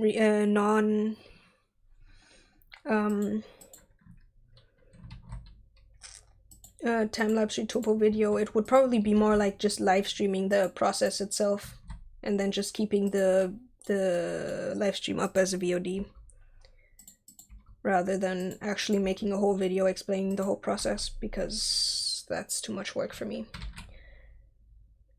The same thing goes for texturing also, because like the reason I do time lapses for most of my videos is because I want to keep them a reasonable length without actually cutting out a whole bunch of stuff, but I also don't want to like I don't want to cut out a whole bunch of stuff, but I also don't want like 5-hour long videos where no one's actually gonna watch most of it. And you say I'm super qualified, but like I'm just a random 19-year-old who likes making 3D models. I don't actually know any of what I'm doing. You don't trust any of the advice I might give you, because it's just like random stuff I picked up over time. Not from anyone who actually like knows the proper like theory and rules. Also, someone asked, Rogue Jekyll asked, have I tried Bezier curves? Yes, I use Bezier curves for hair, on like human characters or characters with long hair. I like using whatchamacallem, the skin modifier for just like little tufts of fur, especially on like the head of a character like this, or like if I was making little tufts of fur around the neck, because I don't really need the extra detail that I get from using Bezier curve with an interesting profile. And I'm gonna sculpt in the extra detail later anyway. And there was also something else. Oh yeah, I want to be able to remesh it easily and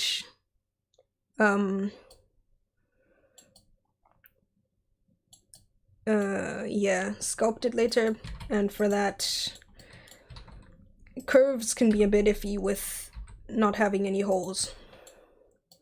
Speaking of which, that's also another thing that's good in ZBrush, is if you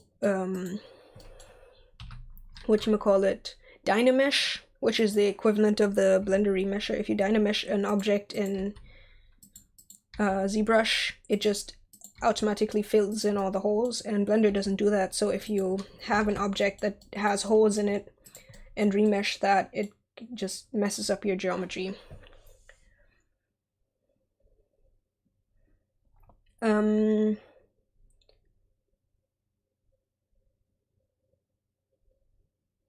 Yazan asks, did I study graphic design? I haven't been to college yet. I just finished high school this year. I want to study animation next year. Hopefully. Not 100% sure I'm gonna get into the school, mostly because you have to have a year of work experience to get into the school, and like the commission work I've been doing technically counts, but I don't think I've been doing it like enough to count as a full-time job, which is what they want to see.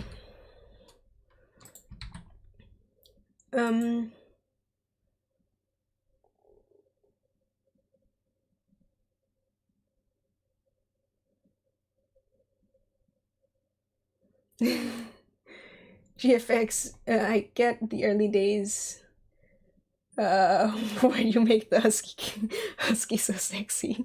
That's a you problem, I think. I didn't intend to make the husky so sexy. It's not, it's a character for someone else. I just wanted them to look like,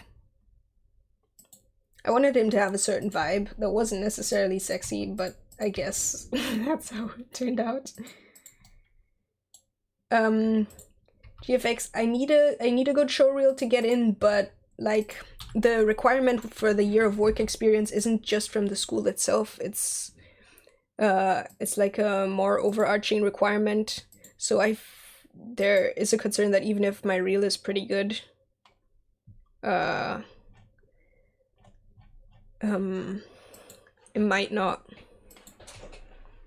Just the fact that I don't have that extra work experience might stop me from getting in. But like even if I don't get in this year, I'll continue working in like I've now actually set myself up well for all my commission stuff. So even if I don't get in, I'm fully set up and I can try and apply again next time, like for the year after that.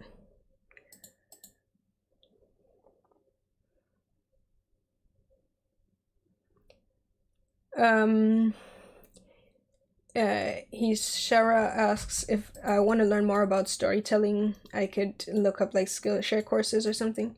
I mean, I could, but I'm not actually that interested in storytelling. I like making characters, but actually making like the stories for them isn't as much of something I'm interested in. It's cool, but I actually just like chilling with my like small little stories that I have in my head for just me. I don't really care much about writing them down and like developing full stories.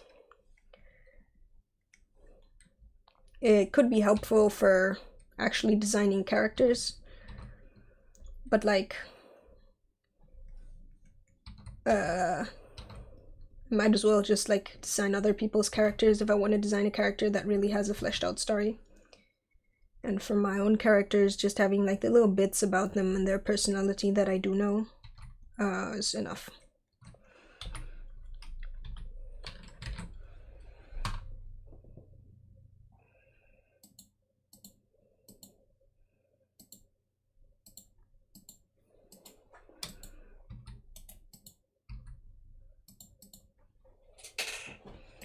Yeah, I'm gonna need to adjust the neck actually. Guys, it might have been correct.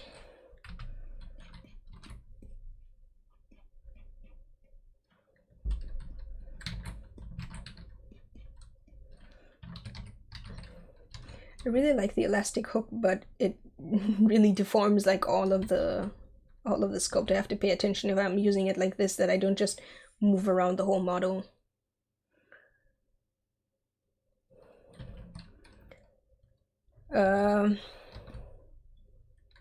GFX, what are my thoughts on 3D printing and NFTs? I like 3D printing. I want to get myself a 3D printer at some point. I'm not a huge fan of NFTs.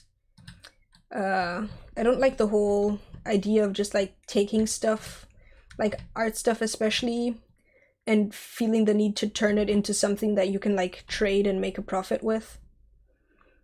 Like for the character, like that's a character that's a commission. Like I got paid to make that character to be a design for someone else.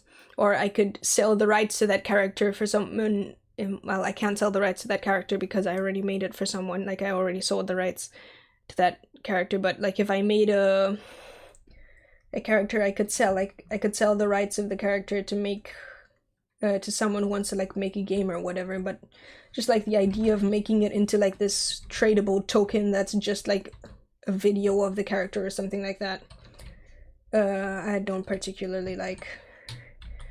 Not a fan of the whole NFT stuff.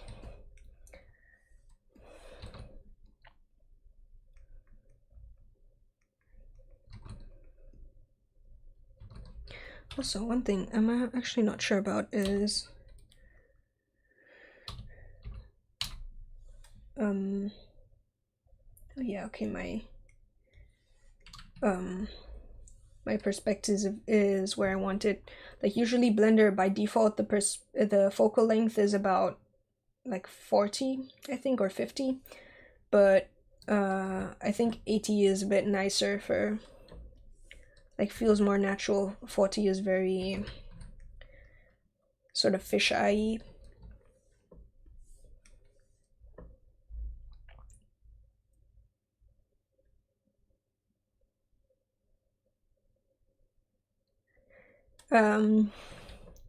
Delivi, you're 1928. Yeah, that's pretty dope. Honestly, like most people like in my class and stuff didn't really have an idea of what to do. I just I just kind of stuck with the thing that I've been doing since I was a small child. I haven't changed very much, which whether that's a good or bad thing, I guess it can be argued, but I'm enjoying it, so why change it, I guess. Why change the thing I'm passionate about and want to pursue?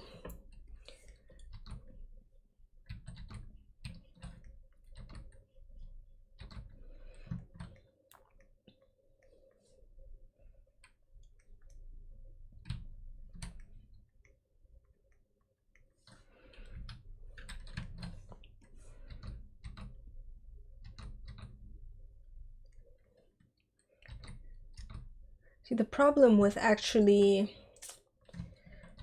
having already kind of posed the head is that now if I go into side view, I don't actually get like a side view of the head, I get a side view of the whole model, which is slightly annoying. Like manageable, but very so slightly annoying.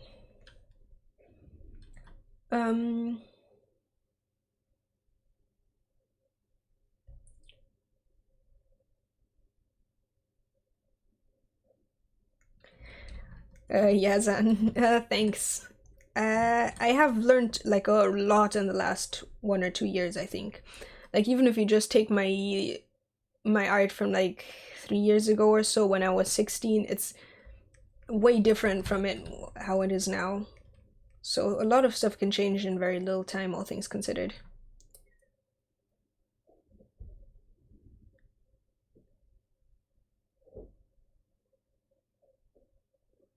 GFX, you've been into 3D art for 10 years and haven't made anything. But why? Like, even if it doesn't turn out good, you can still make stuff. Making stuff is fun. Whoa, God. I'm not sure what I keep doing to mess up the view, but whatever it is, it's quite annoying.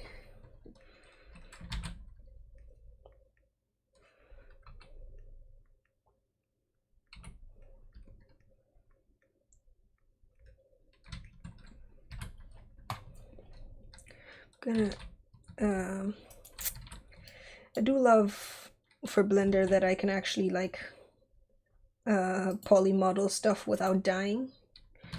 ZBrush, I don't know why ZBrush has the need for everything to be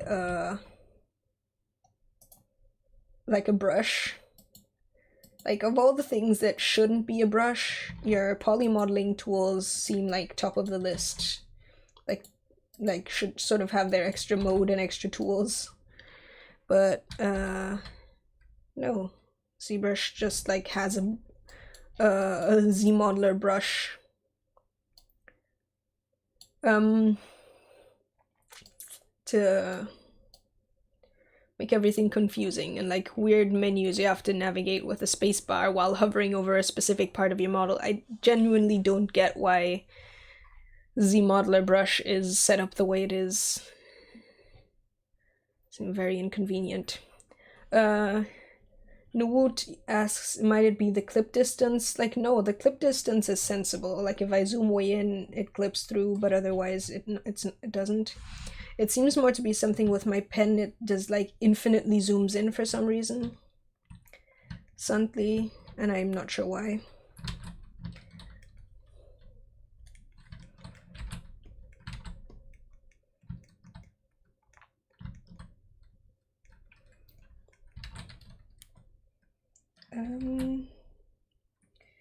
If I sculpt now with subdivisions on, it's gonna like lag a lot.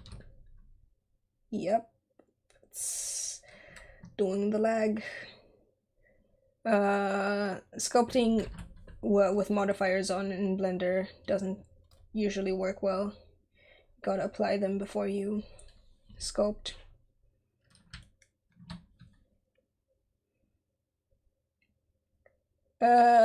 You blow, that's a big mood. That's how art works in general.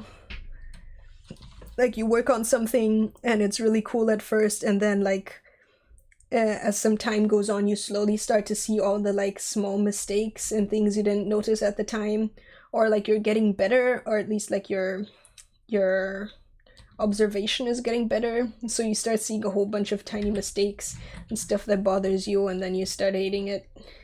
It's the same with the first characters I've made, or like even like stuff I've made recently. Where like I'll start looking at it and then I start hating it. That's just how it tends to go with art.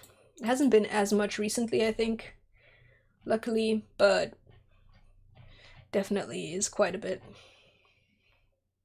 Sometimes I even just go back and change stuff. Like for the rose painting that I use for my backgrounds and for the outros now, and that I used for the intro to the stream. When I originally painted her, the head was quite a bit bigger, and at some point while I was like resizing it and stuff, it annoyed me so much that I scaled it down.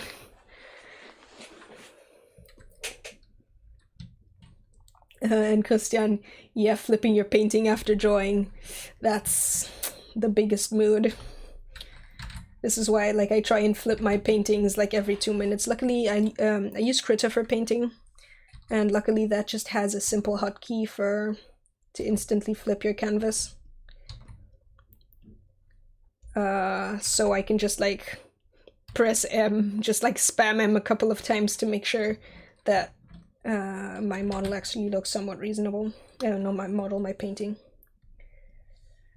Let's just go ahead and merge the eyelids with the face.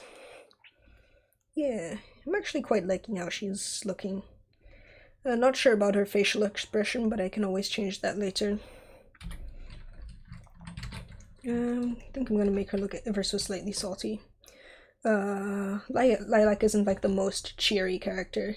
She's not like sad or anything. She's just like a bit grumpy. Small grumpy bunny. Also, Iblo asked what program do you use more for sculpting, ZBrush or Blender? Like, I learned sculpting in Blender, but I got ZBrush a couple of months ago, and now like for usually when I'm making art, I do use ZBrush. Just today, like for a live stream like this, since it seems like more people are interested in Blender content, I felt like it makes sense for a live stream to do Blender instead of ZBrush. Especially since there are like way more professional people who live stream with in ZBrush. Like can't compete with like a Polygon or someone like that.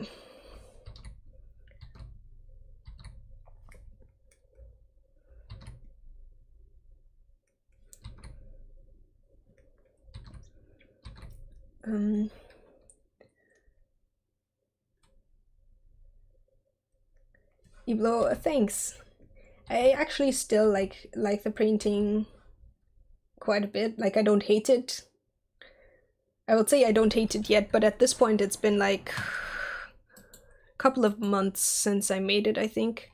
If a painting survives for a couple of months without me hating it, then usually like it's reached the point where I'm probably not gonna start hating it, which is good.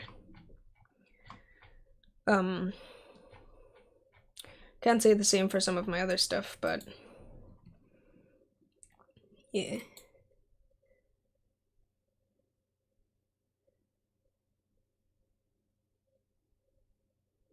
Also, Hishra, I feel like I keep saying your name wrong, I'm sorry. Thank you.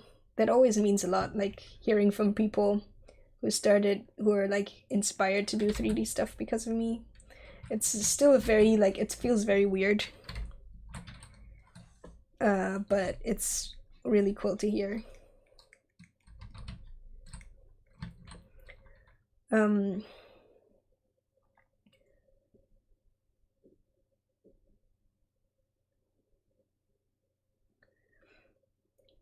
I want to, you know what, speaking of like improving and I gotta save this file, I haven't saved it yet.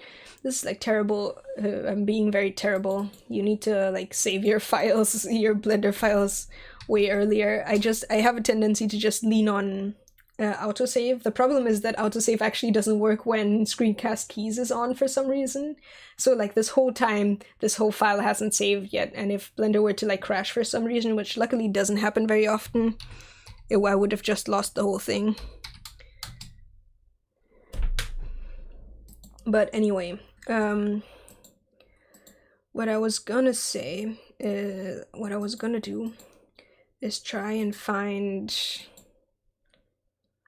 the very first like sculpt I made in Blender, like the very first character I worked on, because it was this same character, like Lilac, the same bunny character.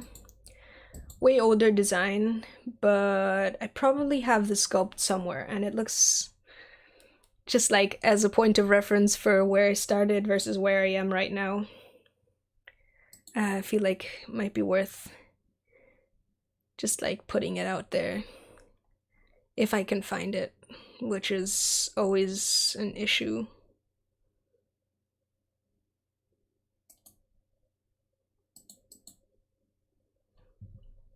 This is the one I'm working on, right?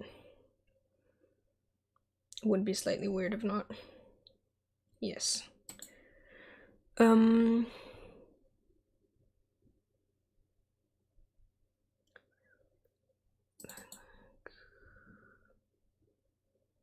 I'm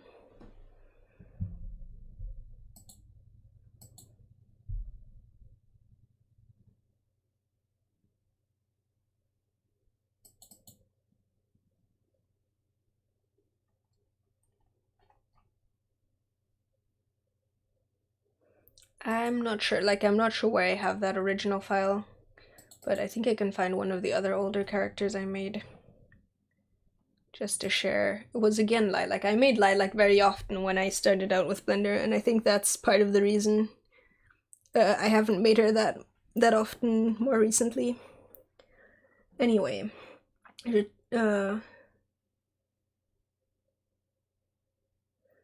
GFX. I might do that some other time, but for this live stream I want to mostly sculpt. And also, I wouldn't necessarily treat my videos as like a follow-along tutorial. It's more like information about the general workflow, but I'm not sure you could like easily like follow them like a step-by-step tutorial. So just like a warning.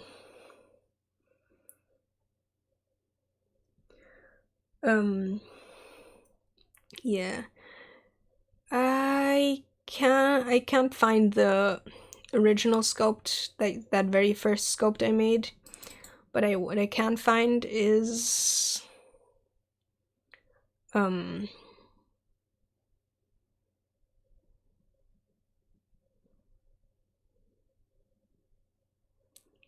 I think the first like proper like full character I was working on.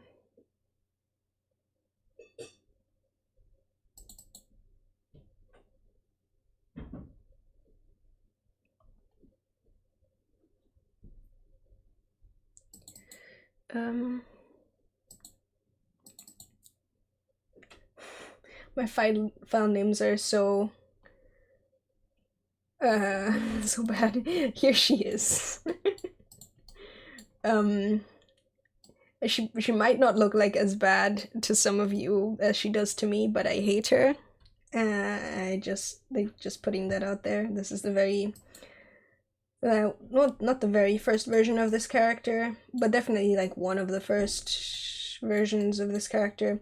I was working on her for ages. I actually like later added fur to this character model and stuff like that. But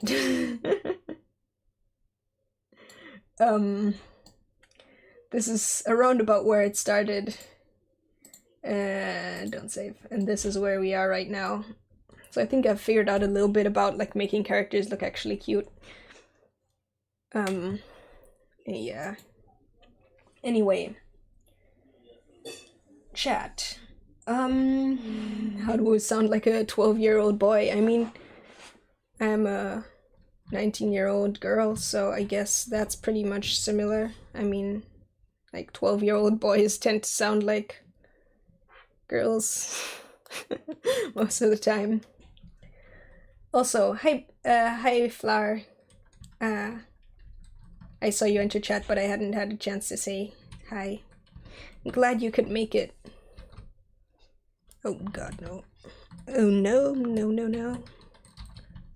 Oh, for some reason, my pen has decided to not pen again. So let's just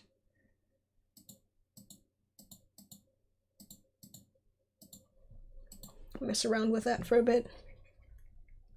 And it has returned to functioning properly.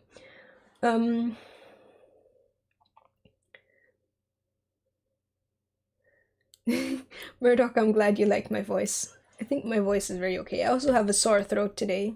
I have a bit of a cold that has not gone away for way too long.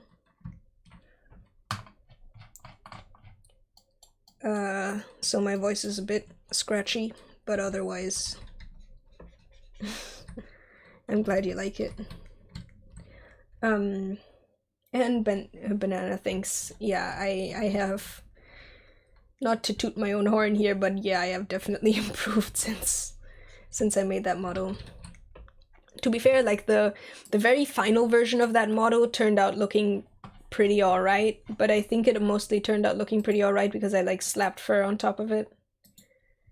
Like if you go onto my channel, the very oldest video is a turntable of that original model of Lilac. But I also spent like probably like a year working on it.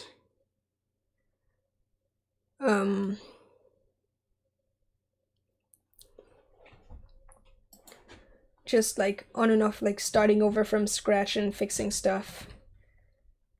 Trying to make stuff actually look good or like work the way I want it to. And in GFX, showing old arts helps me not give up. I have a lot of older art on the channel. Like I don't delete videos on my channel, so even the stuff that's not as good as what I make right now, it's all up there, and on my DeviantArt and stuff like that. So if you want to like look at my old art to feel better about yourself, feel free. It's available online. I could show you some on stream, but I do want to actually make progress on this character.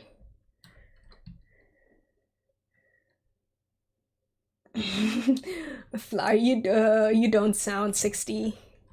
You sound like 25, I would say. Maybe 30, but not 60.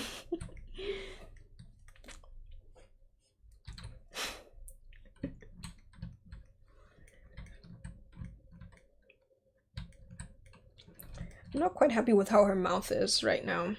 It's always a bit of a problem with like fairy characters because they have longer snouts. And for like animals like with a sort of dog-like face that's just very long, I feel like it kind of works a bit easier because it's just, you just gotta have to do them completely different. But for like an in-between snout length, like a bunny or a cat, I feel like I always end up having some struggles.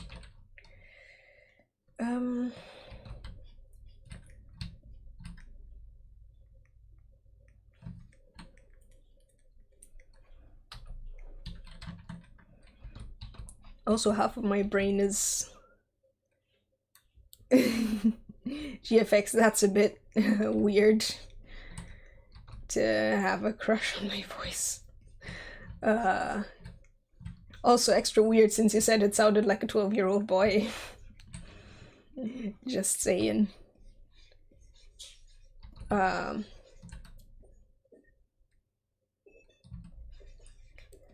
Also,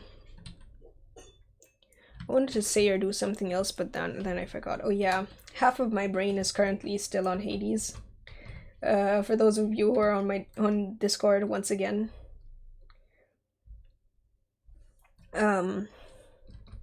You'll know that like 2 days ago I bought Hades, and now I've like played it way too much. I'm slightly addicted. It's a really good game. I'd highly recommend it for those of you who are gamers. Even those of you who aren't gamers, considering I'm now addicted despite not actually being much of a gamer myself.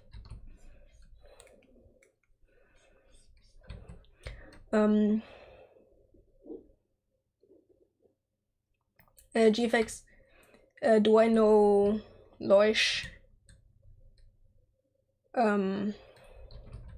Yeah, I know Loish. I follow her on some social media. I follow her on Twitter at least.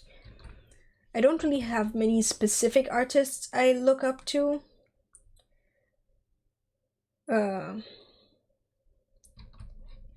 Like I enjoy art from quite a lot of people. I like I keep forgetting their names. I'm very bad at remembering names. I can tell you their profile pictures, but that's about it. I think they're called something a fencer on Twitter. Wait, let me see.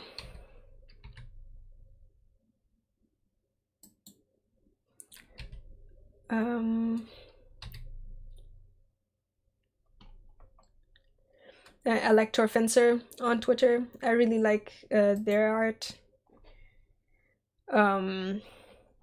Their like art style and stuff. There's Carrot Arts, who I like.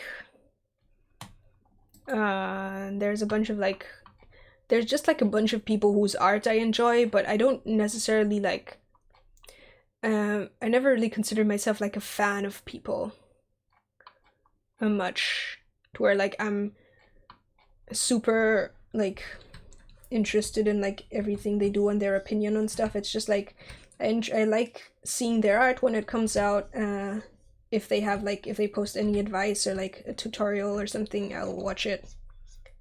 But yeah, I don't really look up to people that much, which is slightly weird, I think, but I don't know, it's worked for me. I just kind of pick the stuff I like and leave the stuff I'm not interested in with art.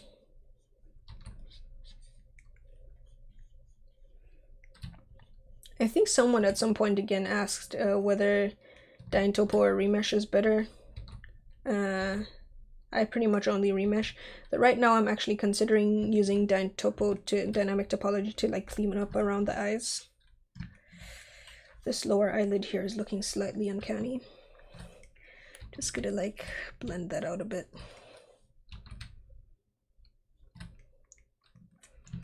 Like lower eyelids on characters are always a bit funny, because it's like they can either be completely blended in with the rest of the face and just like an extension of the cheeks, or they can be like completely separate, but in between always looks slightly awkward.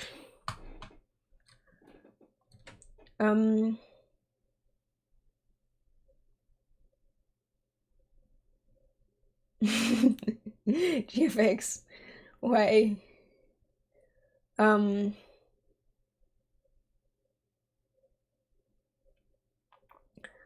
Let's see, I need to like read through the chat and see what people have said. Oh yeah, Bad Banana, Hades is an extremely well done. Gen Z is a phenomenal art lead. The art in that game is so cool. I love the style of the game. It looks so nice. Like the whole game is cool. I like the music, like I like the voice acting, I like the characters. I actually like playing it, which is weird because I'm not much of a gamer. I almost beat Hades earlier today, and then I failed because I was slightly dumb. He was down to like 50 health on his second phase. I'm very mad about it. And I had like 300 lives and 3 death defiances. But that's like, it's off topic, but I'm still quite mad at myself. Anyway, yeah, that's a really good game.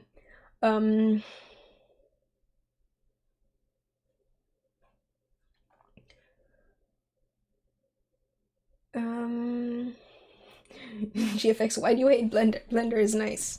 Unless, of course, you have like a laggy PC, then I can understand hating Blender. I used to have a very bad PC, and then sometimes I also hated Blender. But now I have a good PC, so I built it myself like 2 years ago at this point. I could probably upgrade it at some point, but right now it's doing pretty well, so I haven't really had the need.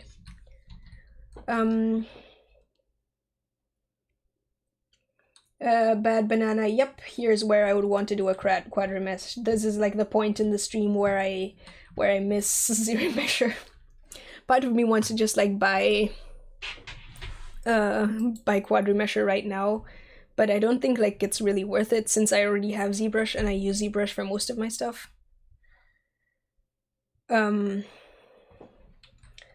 But yeah, this is the part of the modeling process where zero mesher would be dope. Zero mesher, or like an actually good quad remesher. I tried Blender's inbuilt quad remesher once, and a couple of times I think, and it's not really that good. I can try it again just for lols. Let me just duplicate this and hide it for a second, just so I don't have to mess around if if this messes up. Let's see.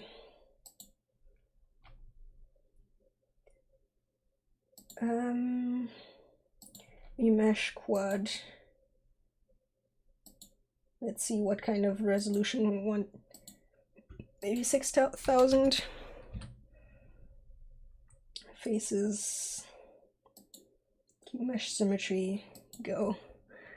Let's see. Also, flower, I barely bother and just use the cheek. Yeah, that's what I've done with a lot of my characters. Like the older version, like if I open up my Purif file, because I have some of my characters on Purif, like Lily here just has cheek going directly to the eyes.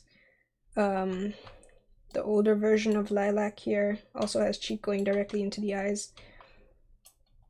I'm gonna have to mess around with this one and see. Oh wait, I think I accidentally remeshed the hidden one. Yeah, it's not that good. There's like, it doesn't at all follow the contours. Like what I would want from the remesher is to have, like, let's go from this camera angle, is to have the topology following somewhere around here, like somewhere around the eyes, like around here. If it just pretty much went over it with quads.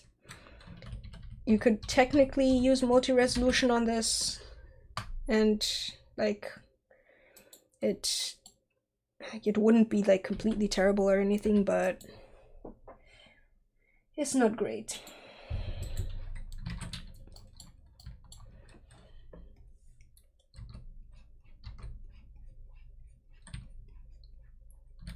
But yeah, I'm just gonna like manage with the regular voxel remesh and deal with life.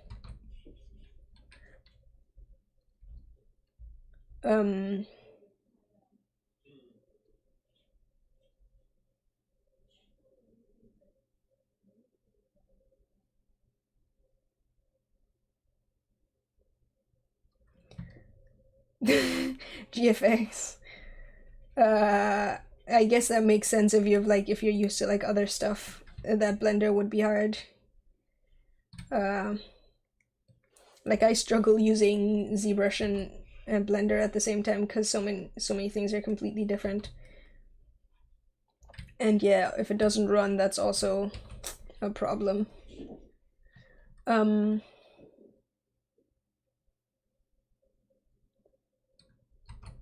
My old laptop was, I think, it didn't have a graphics card that was just like internal graphics, and I could still use Blender, but it wasn't like great. My current PC has an RTX 2070, I think. Yeah. I say I think, like I bought all the pieces and screwed them in myself. I forgot what all pieces I actually added to this thing. It's been a while since I made it. Oop. This has been a mistake. Gotta like tone down those eyelids a little bit.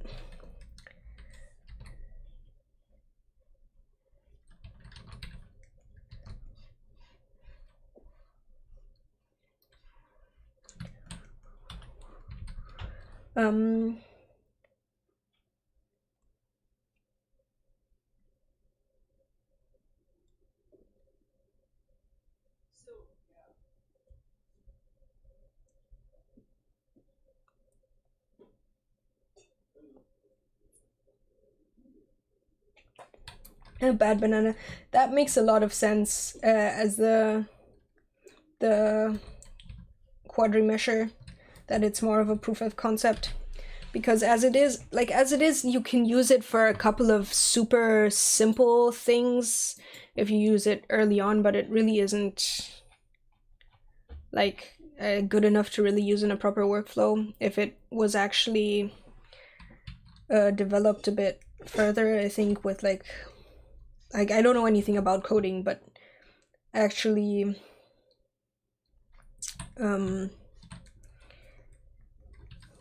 like worked on and made a bit smarter, I guess. That would be cool to have. Also,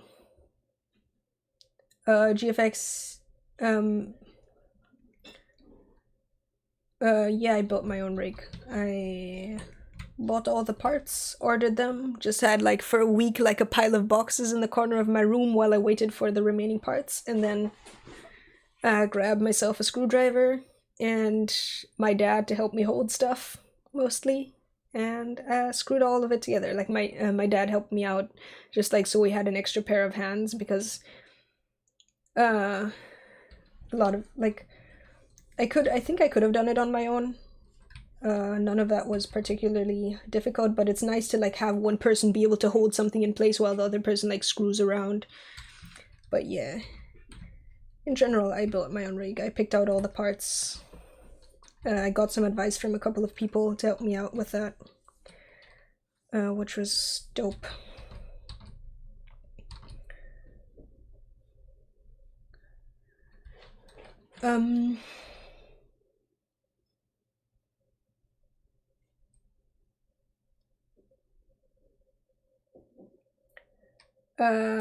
Carrie, are there any rules for 3D sculpting?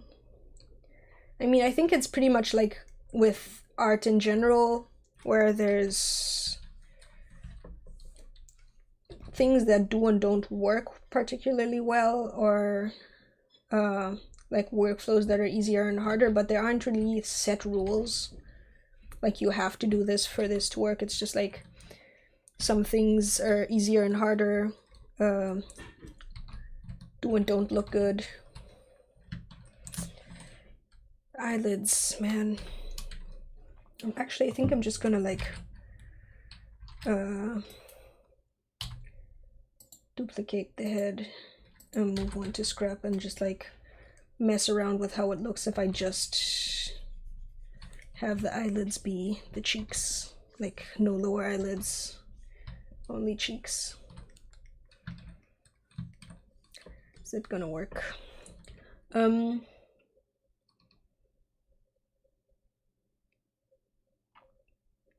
GFX, yes, I also do my own UVs.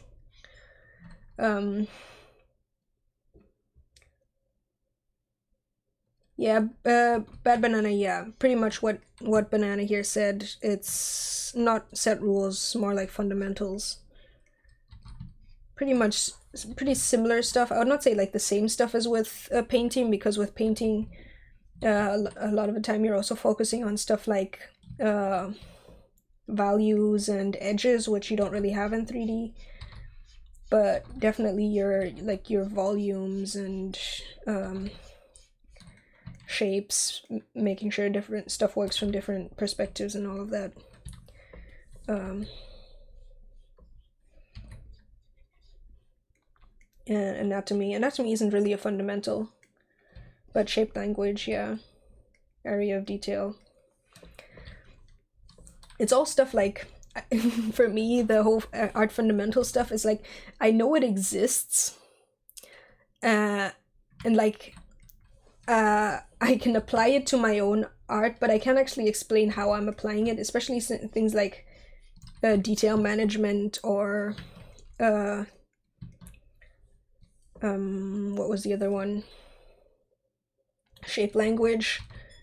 Well, shape language I think I can explain. It's like this character cute, this character round. This is not very hard. But yeah.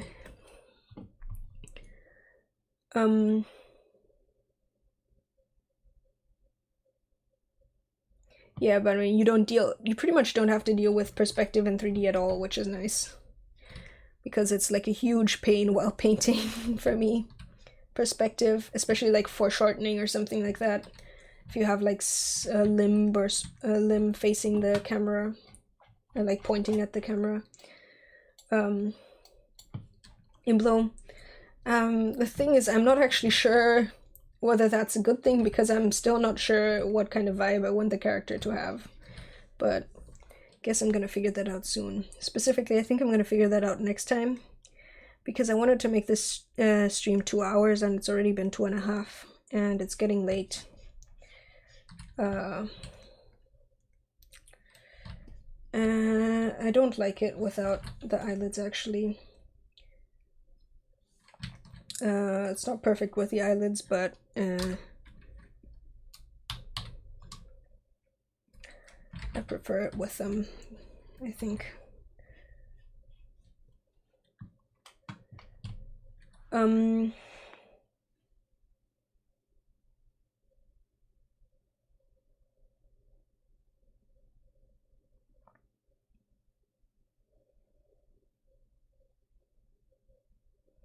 Hi M6. You're just joining when I'm about to end the stream. I never know how to end a live stream. And especially in this case, like the artwork obviously isn't finished. I'm probably gonna stream again at some point and continue working on her.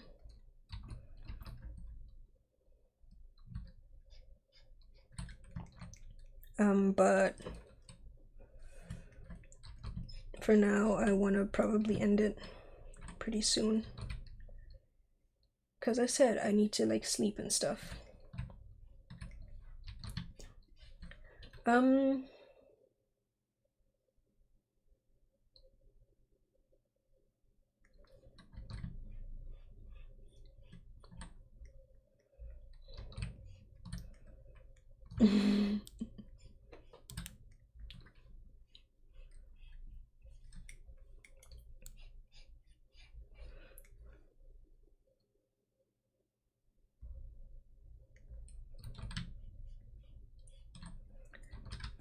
Well, how would you best send videos? I think I might have disabled links in chat. Probably the best place to send like videos or inspiration stuff is on the Discord server. I keep advertising the Discord server, but like I'm not extremely active on it, but it is. I'm not as active as I probably should be, but it's definitely there. It's a good place for people to chat. It's also a good place to watch me fail at Hades occasionally. If I live stream it there. And yeah. Flower saying I'm ending the stream because I need to play Hades. Ironically, no, it's 10. It's 10 already, and I want to go to bed at 10:30, so I wouldn't actually play anymore. Any more games tonight, but I will play Hades tomorrow morning. Bad Banana. Oh yeah, join and dump some links. I'm gonna like, I'm definitely gonna like take a look at that stuff.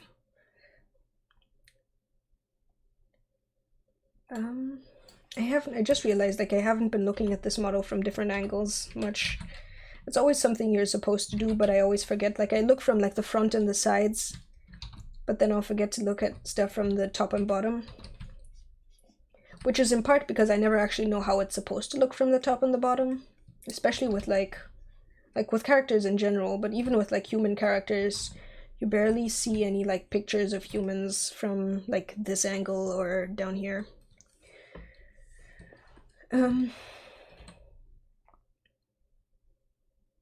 Bad Banana, that's fine. You can also like, even if you wanted to, you could just like send links there and leave.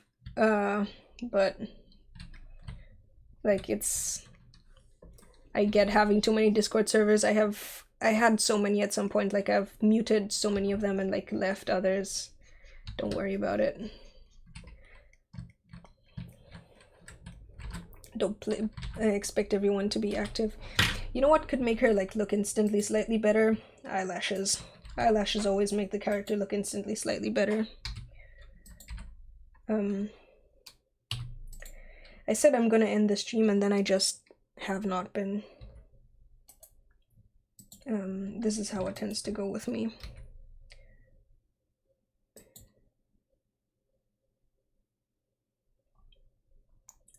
Flower, yes, it is in fact hard to watch, to stream and talk and like interact and sculpt at the same time.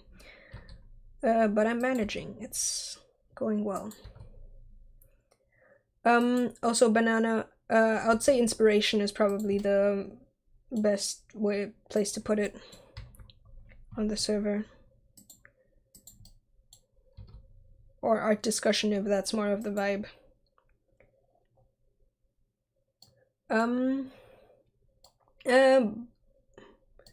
Yeah. I'm gonna do eyelashes. This is the last thing I'll do, and then I'm gonna stop the stream. So, a preemptive good night to everyone, I guess. Start preparing yourself for the end. Ask any last questions you have and want to get rid of. And I'll try and sculpt again in maybe a couple of days. Probably not like tomorrow, but maybe Monday or Sunday. Probably Monday.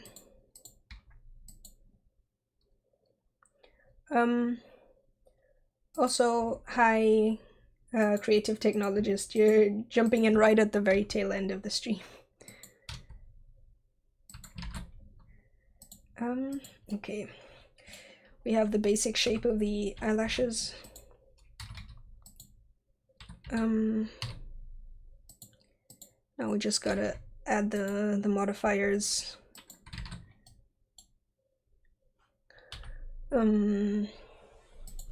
Also change the color. So what do I want to add? A solidify modifier and a subdivision surface modifier. Solidify should be on top. Oh, I added 2 subdivision surface modifiers. Solidify here.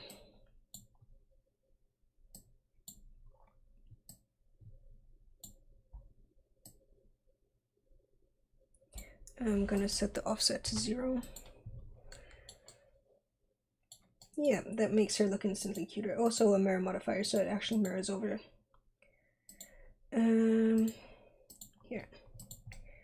Here, that instantly makes her look slightly less weird, I think. Anyway, Dovi. Bye. Hope to see you again. Also.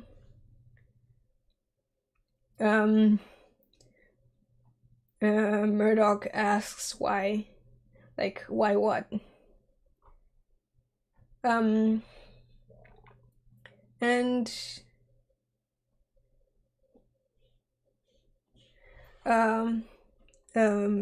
Victor, our PR Miller, I'm glad you're enjoying it. I have heard from quite a lot of people that they would love to see stuff in real time, like have it explained more, and like live streams are definitely better for that. I just need to just get into doing them more, like get used to them a bit. Yeah.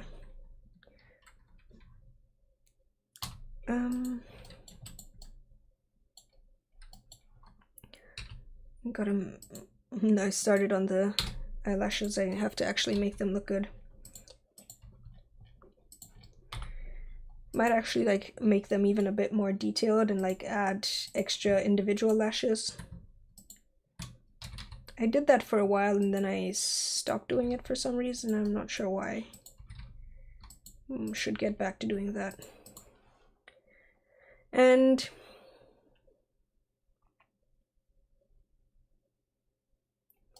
Bad Banana, thanks that I'm doing like good on the channel.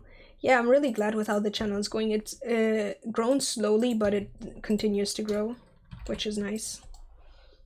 And it actually grows faster and faster. And maybe I should apply to some smaller studios. I always feel like scared of applying to stuff because like I'm good at the stuff that I actually do, but I feel like there's so much like background information and stuff that I'm missing, just like how stuff works. I'm very self-conscious about. That's also part of the reason that I don't make many like actual tutorials. It's more just videos explaining what I'm doing. Also, Iblo, yeah, it would probably be good for me to make beginner tutorials, but I'm really bad at putting myself in the mindset of a beginner. Like, I always, like, when I explain stuff, I feel like I sort of like forget what like what people already know or what people don't know.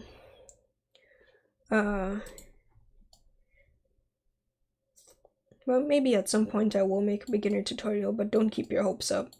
Probably not gonna happen anytime soon.